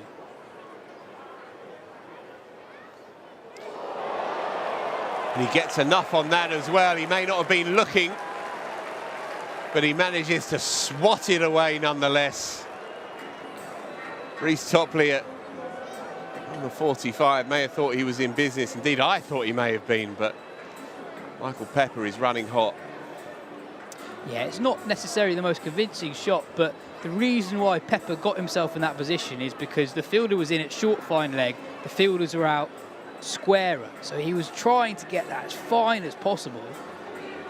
And it wasn't the prettiest shot in the world, but it was effective. Picks up 4 from it, and Essex have been outstanding in the power play. 55 without loss from the first 3.4 overs, 63 without loss after 4. Both Walter and Pepper destructive. Pepper 36 off 14, Walter 24 off 10. Now Adam Zampa on for the first time as a Surrey bowler, with just 79 required from the final 8.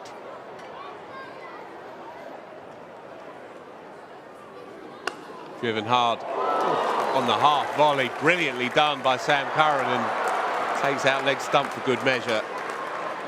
In the end, it's just a mere dot, but superb cricket by the Surrey skipper, that. Tough one to gather. Would have thought he was in business for a moment. Look at that. Well, amazing to get down to the ball, but to stop it completely and keep that to a dot ball. So often we see a ball drilled and the fielder at cover gets a hand on it, takes the sting out of the ball, and they save 1 or 2. On that occasion, Curran saved 4.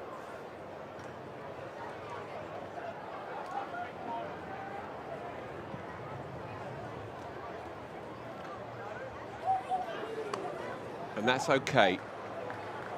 As we say, get off to a flyer, you can afford a couple of quiet overs. It could well be that Essex's openers look at Zampa and accept that milking him might be the way to go here, knowing that there's runs available elsewhere.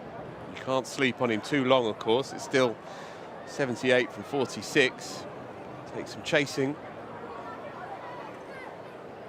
That run rate that's required is 10.17 runs an over. I feel that that's manageable. He's gone up for that and he's given it.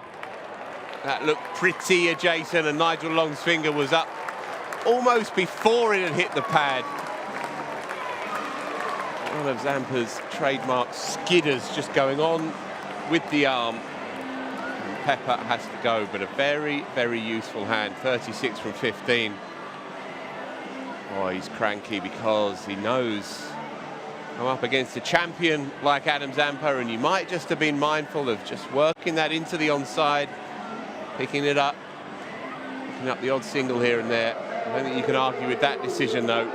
Yeah, I think the frustration there from Pepper was that if he got any bat on that at all, that was quicker, fired in from Zampa, That would have gone to the boundary. 66 mph in our speed gun. That's what Zampa does. He attacks the top of the stumps, bowls very straight. Stumps are always in play. And this will be fascinating. Yep. Essex have started very well, but whatever the point in an innings, however many wickets in hand you have, 10.4 runs and over is difficult. And Jordan Cox, an England player, he's played white ball cricket for England. He's been in England Test squads up against an international class bowler in Zampa. And Zampa started 1 from 4, Phil. We've talked about how the required run rate's changing. It was pretty much 10 at the start of the over, 10.64 4 balls later. This is why this game of ours is so fascinating, because it's played up top. Skidder, Cox in no position, and another dot ball.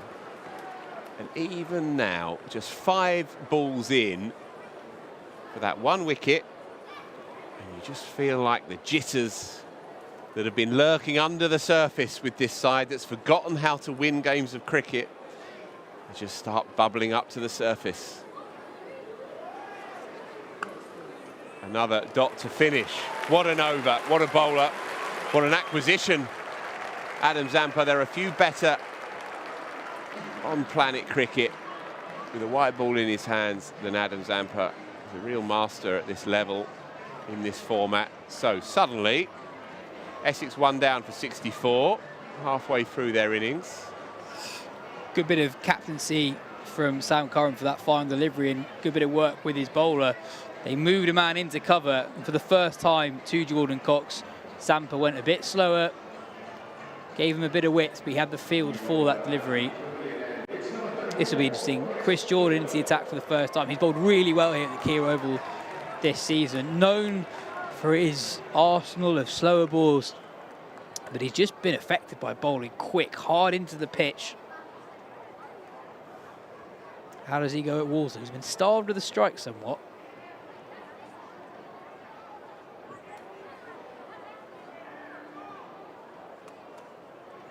Key man, Paul Walter.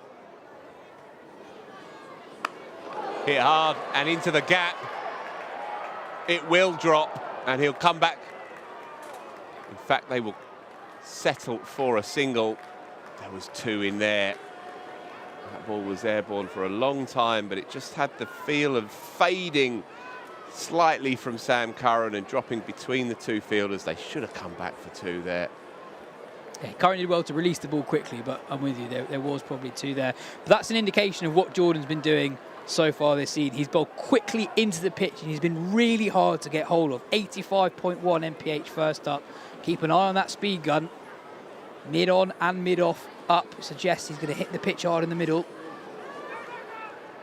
No run Cox, there either. Cox suddenly 0 off 4 in a 12-over game. Under pressure. We've seen Jordan do this before this summer.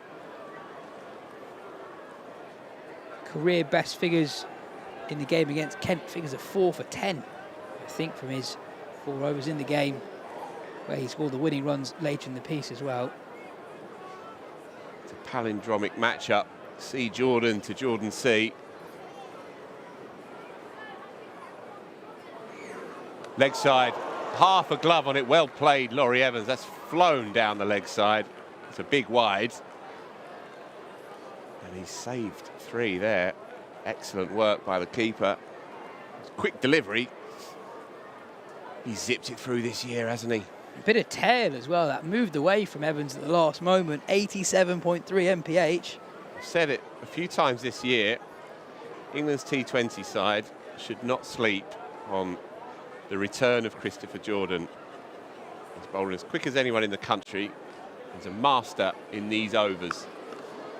Although that is clobbered away. That was just slightly erring in line. Paul Walter's doing this well, but he is the key man, as we've seen. Jordan Cox has come out here and really struggled to get going. Essex do not have enough time to allow for players to get used to the pace of this pitch. There's no time for sighters. Paul, perhaps Essex's batter of the year so far. I feel like it's really on him to get this done. Yeah, you can't leg side with a short boundary. 71 still needed. Hit hard and clears mid-off. Plugs, but runs away. 4-4. Didn't get much of it, rather plinked it. But just enough. He's a strong boy. And another very, very useful boundary. So back-to-back now for Essex. And the momentum shifts. Yeah, Essex really needed that. After that Adam Zampa over, just one run from it and the wicket of the dangerous Pepper. Jordan started this over well, one run from the first 2 deliveries, but 10 off the last 2 legal deliveries. A required rate, 10.58.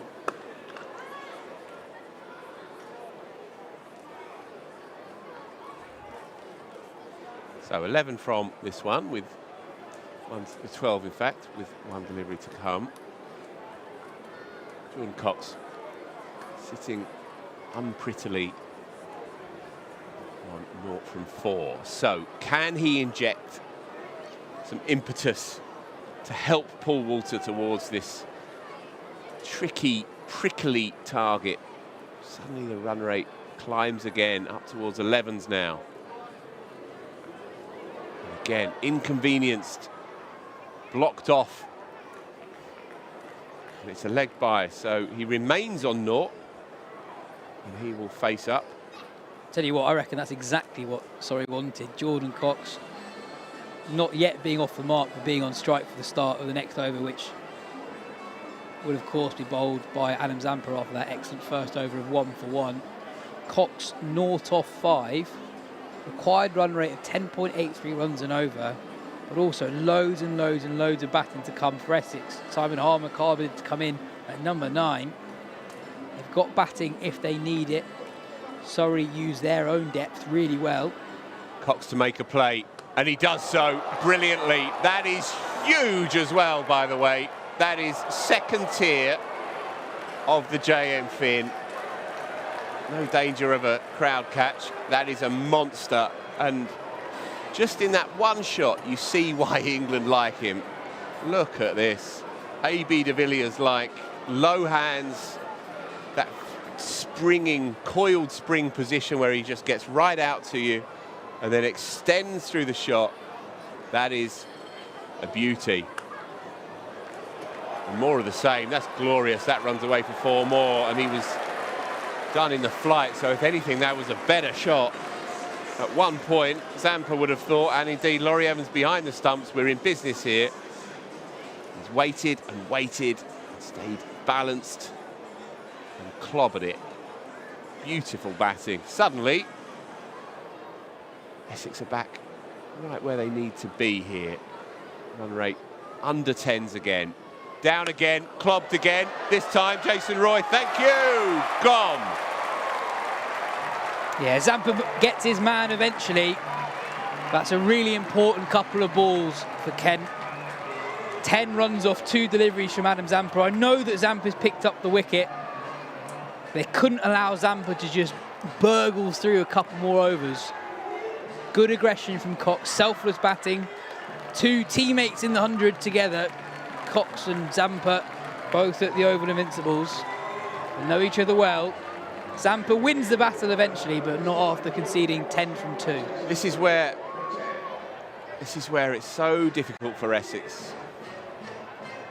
They have their 3 established senior men at the top, and then they have a bunch of rookies in the middle order, sandwiched or sandwiching Matt Critchley. Now, Matt Critchley is a fabulous cricketer, but he's not an especially destructive white ball middle order player. He's a very good all-round cricketer, but he's not the kind of cricketer that you necessarily look to inject that impetus in the middle overs.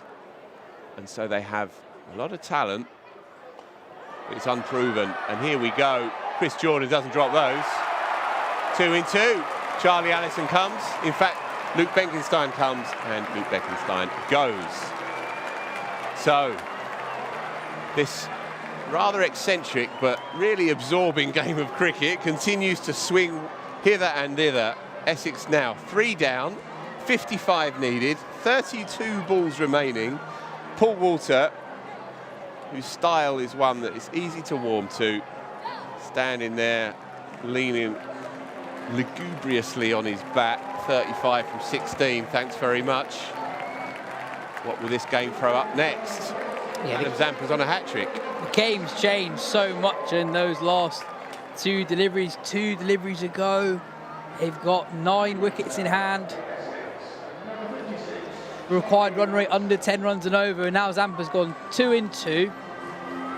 They've lost Cox, they've lost Benkenstein, another youngster in at number 5, Charlie Allison, who's got fond memories of this ground, scored 100 here in the championship, but really inexperienced T20 player up against one of the best white ball spinners on the planet, who's got 3 for 11 and is on a hat-trick. That he is. He's been brilliant. 3 for 11 in a 12-over thrash. Hat-trick ball. Little Google in there, and Charlie Allison punches it for 1. So we can all breathe again. 1 delivery to go in his second over.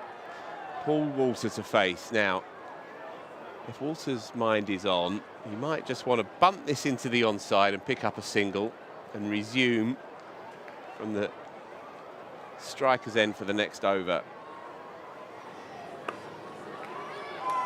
Zampa calls the shots. 2 overs, 3 wickets, 12 runs. Brilliant. And of those 12 runs, they came in 2 deliveries. This is the story, though, for Essex this year. Jordan Cox, another half a yard on that, runs away for 6. As we see Adam Zampa's wickets, ramrod straight, palpably LB. Michael Pepper, the first one. Jordan Cox, there we go, would have gone for 6. And then Luke Benkenstein, first ball, slaps it to Chrissy Jordan, whose hands are buckets. So, as I was saying, clear Jason Roy there at long on, and then the target is all there for you. Will Jacks now into the attack. Paddle round the corner, running hard. Charlie Anthony wants to come back. No. Wise move, slightly errant throw by Dom Sibley, but that would have been very tight, and it brings Paul Walter onto strike. Left arm, left-hander, of course, to the right arm off spinner. And so he will automatically now, as you see, go round the wicket, try and squeeze those 2 fieldsmen behind square on the offside. So there's barely any space between those 2, and that's where he bowls. But Walter says, no, I'm having it my side. Thank you very much. The noise that made, he does not muck about. There is so much to like about how he goes about his cricket. It's great hand-eye coordination, it's great power, but it's also great cricketing smarts. Will Jacks bowling to his field. He's bowling outside off stump, long offside boundary. He's got 2 men behind square on the offside in the ring. He's got a sweep on the offside. Walter would have expected the ball to be somewhere around there. Go again. And he's gone again. 12 off 2. And again, Surrey under real pressure. Essex have been able to do this constantly throughout the innings, with the exception of that 1 Zampa over, that first Zampa over that went for 1. They've been able to regularly hit boundaries, and Paul Walter opening the batting for the first time in a T20, 47 off 19. That target now just 41 runs away with 4.5 overs to go. It looks like Jacks is potentially going to double down with his tactics. 3 men in front of 3 men sort of behind square on the offside in the ring, and it's a wide. Talk about cricket smarts. Brilliant again by Paul Walter. Knew what was coming. Wasn't interested. This time he may be in the game. No, comes in. Oh, no, he spills it. Sammy Curran came in too far. Reverse pivoted and almost pulled off a worldie. It does run away for 4 in the end. And that is 50 for tall Paul Walter. What a knock this has been, and what a moment that almost was. I thought he had it, Phil. So did I. I think he may have done as well.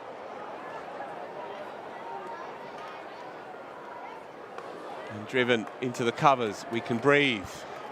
So, 51. Now make that now 52, Paul Walter. What a knock from just 21 deliveries for his 52. He's been scintillating. And it bears repeating, as Yaz has said. Charlie Allison running hard. And they will come back for 2, which will mean that Walter will face up to the start of the next over. It does bear repeating.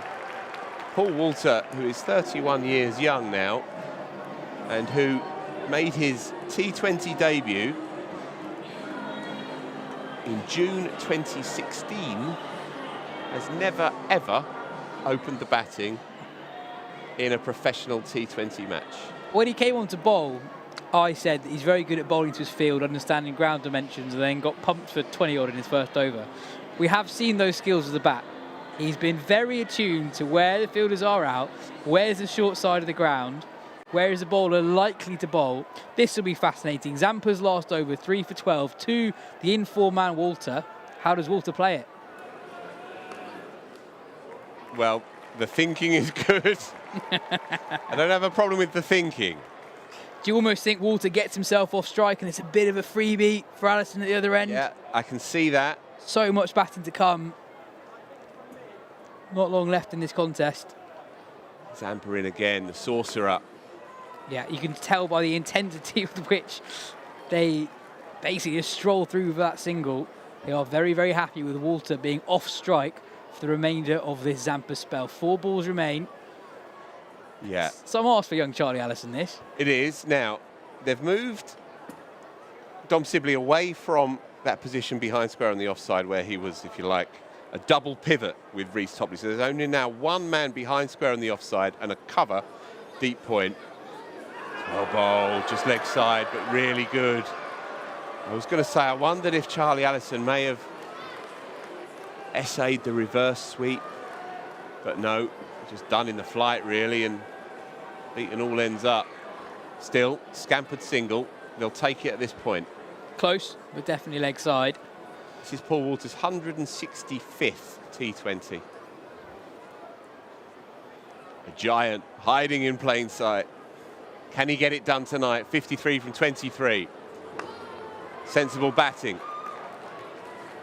They can afford, you think? Yeah, no, this 100%. That required run rate was 12 at the start of the game. Even with this being a quieter over 3 or 4, it's only 9. They will back themselves to get that from the remaining 3 overs that will be bowled elsewhere. Charlie Allison, what's you got? You're going to run at him. He picks out Dom Sibley, so a dot ball. One delivery of Zampa's fabulous spell to come. 3 for 14. And this is a free hit. Last ball of his spell, lots of wickets in hand. Walter on strike at the start of the next over. So Essex's tactics pretty clear. See off the maestro. Take what you can from the other end. So the equation, how many times have we been here before? 30 from 3. And it's going to be the skipper saying, I'm going to do this myself, if that's okay with you chaps. Now that angle that we spoke of earlier, left armour to left-hander. Paul Walter in that arc towards the beds to stand has been basically unplayable, uncontrollable. Very different in stature, but 2 very similar cricketers upstairs, I'd say, Phil. 2 thinking cricketers, very wily, both all-rounders. Only one's from Basildon. What's he got then, tall Paul? God, do Essex need this? 112 for 3. Well bowled, Sammy Curran. I was thinking, Phil, Surrey have so many options. It actually must be quite hard to formulate plans because so much of T20 cricket, we've talked about it earlier this season, you see teams come to the Oval with maybe 5 or 6 bowling options and you can tell everyone knows when they're bowling and what they're doing. When you have this many options, that actually must at some level be a bit of a hindrance. Though the calibre of players Surrey have at their disposal is obviously no hindrance. 2 World Cup winners Where does Charlie Allison go here? That's your answer. My word, that has gone all the way. Second tier members pavilion. Shot of the day.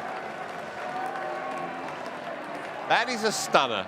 Sit back, put your feet up and look at that. There are some shots from this kid that I've told you about, Phil. Yeah. When he scored his 100 here, it was flat.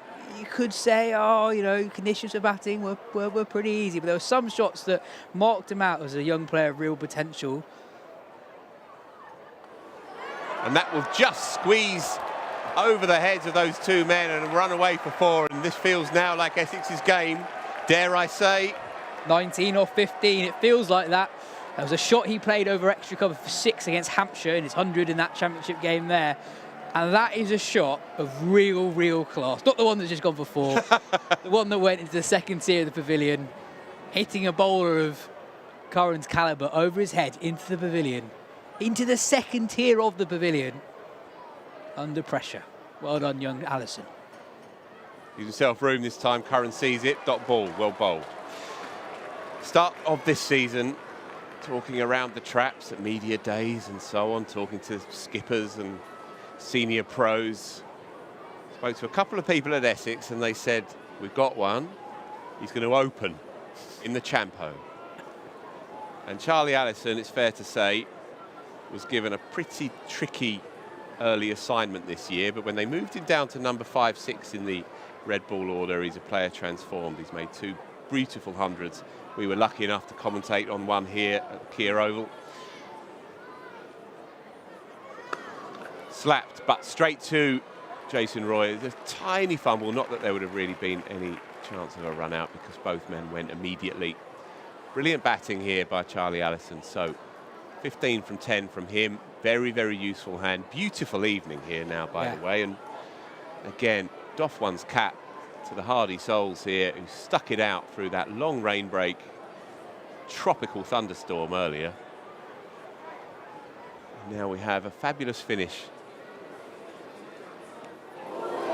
Nicked off. You can hear it from here. And so Paul Walter will not get the chance to get this done. And because of Essex's tribulations coming into this game, you're never there till you're there. 9 and over. 2 overs to go. The margins are so fine. If that edge is just a little bit thicker, that runs away for 4, and Essex need 14 off the final 2. But instead, 19 off 15 has turned into 18 off 12. That was full. Walter very much in his arc. He'd have fancied that one. But it's a faint edge. It's the end of a brilliant innings. The innings of the game so far. So, experienced head, Matthew Critchley. Just what Essex need now. 9s, it should be a cakewalk. Should. On paper, it should be a doddle. But context is everything with this Essex side at the moment. And if you were to handpick one bowler to take the pace off and to do you in the mind right at the death, then you wouldn't look past Mitch Santner, who will deliver the penultimate over from the Vauxhall end here. It's going to be Charlie Allison, who's already played the shot of the day for our money, to face up, reverse. Aiming the catch. Nigel Long says no. I don't think Laurie Evans minds too much, although I'd just be asking Charlie Allison if there was a little something on there, perhaps. He certainly looked convinced, didn't he, Laurie Evans? Yeah, Catch. Santner wasn't overly interested in the appeal, though, but that ball just shows how difficult he can be to play. Pace really off it. When you see that line, the reverse sweep is on, but not with that pace. Again, another one, and that is your lot. Brilliantly done, he's cool. Seen it all before, shrug of the shoulders. What a bowler. Uncharacteristically expensive in his first over, 15 runs from it, but that won't faze him. That won't faze him. He's the New Zealand white ball captain, and he's bowled 2 balls to start this penultimate over on pretty much exactly the same line. but they are two completely different balls for the batter to negotiate. First one tossed up, really slow, lots of air, 46 mph. This one fired in a little bit flatter, slightly shorter. Allison tries to get to the pitch of the ball, doesn't quite get there. And Evans whips off the bails, and suddenly 19 off 15, Phil, 18 off 10. Yeah, well, Simon Harmer, skipper, been under the pump all year. He is in to try and get this done. They have been here before. They were here against Middlesex a few rounds back. Contrived to let that one slip through their fingers. That's class. That's so good. Isn't it just, by Mitch Santner, who has that knack just to wait and wait and wait and wait and watch what you do and then adjust accordingly. That was a great example of the bowler knowing that the batter thinks he knows what the bowler's going to do, Yeah. so he does the opposite. So 2 new men at the crease, Critchley yet to face the delivery. And this is the thing with Santner and Zampa, as we saw earlier, is they're able to just race through and over. So as a batter, as a batting team, without really realising it, in the space of 30, 45 seconds, the whole equation of the game is very different. Hit into the onside and it buzz beat the man. 1 bounce 4. Huge moment, really. Desperately needed. Critchley closed his eyes and swung, and he got just enough of it and into the gap. Yeah, to his credit, does well to wait on the ball there. Just held the shot for a moment. Pace off from Santner again. Kind of agony this for Essex. Wide this time, he lets it drift past, and Nigel Long, after a moment's thought. Fair call, fair Yep. call. Marginal.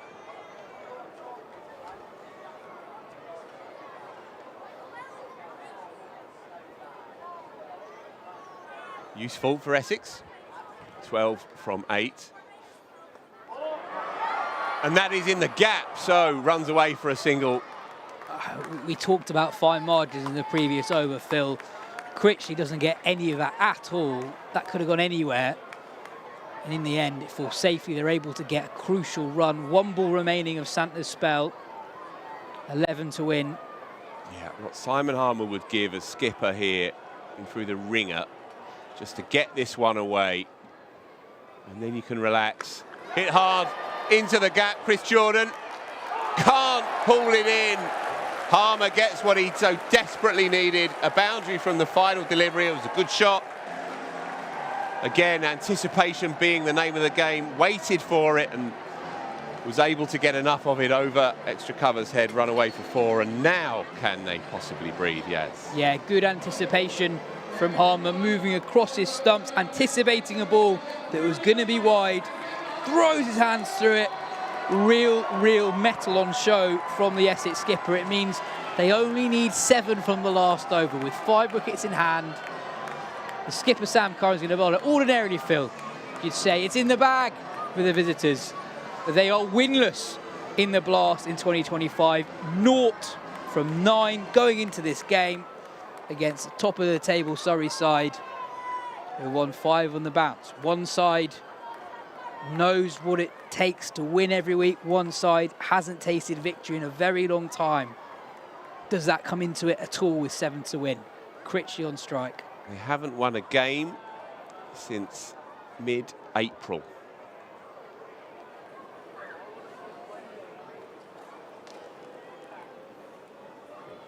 Driven straight to the man, but scampering through for a single. I thought it may have just beaten extra cover, but straight to Tom Curran. So, single, 6 from 5. Yeah, when you haven't won a game in a while and it's 7 off the last over, those runs you just scramble through are so important. It doesn't have to be convincing. Just get to the other end. Essex will hope that by hook or by crook there will be a boundary in this over. Even off those non-boundary balls, they don't want to heap too much pressure on themselves. It's changing the field around. Long on is now up inside the circle. And short, fine leg is now back on the boundary. So 4 leg side boundary riders and 1 on the off. That will be gone. Skipper goes. Skipper to skipper, and Sam Curran swallows him up. So, surely Essex can't contrive to Well, put this one away as well. as the Kia Oval crowd finds their voice with 4 balls remaining in this game, has the momentum swung back in the home side's favour again? 6 down now, and it's not a lot of experience coming in. Simon Harmer carded to come in at 9, promoted himself up to number 7 to get the job done himself. Admirable responsibility shown by the captain. So it's going to be Robin Das. Useful young player, sparky player, massive pressure on his shoulders. Suddenly, 6 from 4, and Essex feeling it again. First, Keeping the demons at bay, it's a killer in this game. his first bat of the season in the blast, 6 off 4. He's gone airborne, long on in business. Gonna just drop shy of Chrissy Jordan, only a single again. Could they maybe have tried to get back for 2, but at least it does bring Matt Critchley onto strike. So 5 from 3, and he now takes it on from here. I think that's exactly it. You saw Das was ready to come back for 2. Critchley was in a good position to come back for 2, but I think he just realised, hang on, I'm the experienced player here. Let me get the job done. 5 off 3. Yeah, just to reiterate, Robin Das, just 23 years old, been part of the Essex setup for a while, but hasn't played a game in the blast this season. He's played the odd championship game, hasn't played in the blast. So some entrance for him this evening. I tell you what, Yaz, it feels this is the ball. A single is bad news for Essex, bringing young Robin Das back on strike. Huge responsibility, 4 from 2. This is the delivery. Can Matt Critchley retain the strike? And ideally, can he get it away for a boundary 4 to basically ice this game? But this is the matchup. These two down the ground. Chris Jordan on the bounce again, and they will come back for 2 comfortably in the end. Tiny misfield, although 2 was always on. So the first part of the equation, Critchley faces the penultimate delivery. 3 to win. Really good cricket from both Curran and Critchley there. Curran pretty much nails the Yorker, and Critchley does really well to dig it out and hit it firmly and straight enough and far enough away from Chris Jordan that the 2 was always on. Slight misfield, but the 2 was always on with the angle at which he hit the ball. It means he's on strike. It means there are 3 to win from the final 2, just as we were in the women's game earlier in the day. Could we have our second tie of the day? Moving the fieldsman again now. 5 now on the leg side. Mitch Santner comes into orthodox mid-wicket. So 5-4 leg side.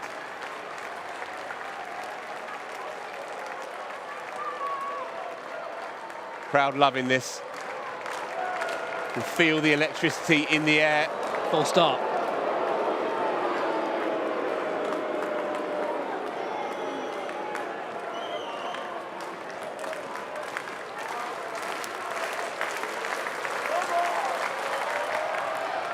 Off the toes, Reece Topley sprawls, but they're going to come back for 2 and make it comfortably. Topley did really well to get down low to his left, but just as he hit the deck, the ball ran away from him. That allowed Critchley to get to the other end and sprint back for 2. It means that Essex cannot lose this game. Essex have some points. So, Completely different field now for Surrey. They need to prevent the single. Laurie Evans has taken his gloves off. Or maybe not. Or maybe not. But yeah, you'll see fielders really in tight, trying to cut off the quick single. What you'll also see is a fielder sprinting straight to the non-striker's end to almost act as a keeper from that end to whip the bails off. That looks like what Mitchell Santner will do. Sibley in tight on the leg side. Echoes of Surrey Gloucestershire last year. Davy Payne bowling that amazing final over. Surrey needing a single from the final delivery and a run out resulting in a tie.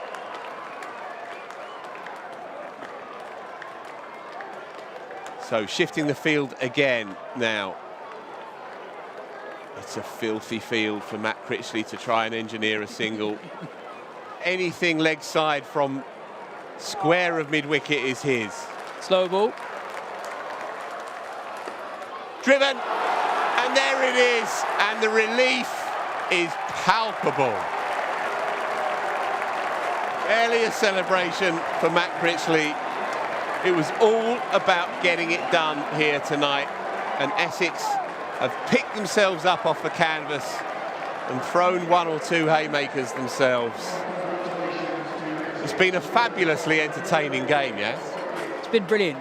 The cricket all the way out throughout the game.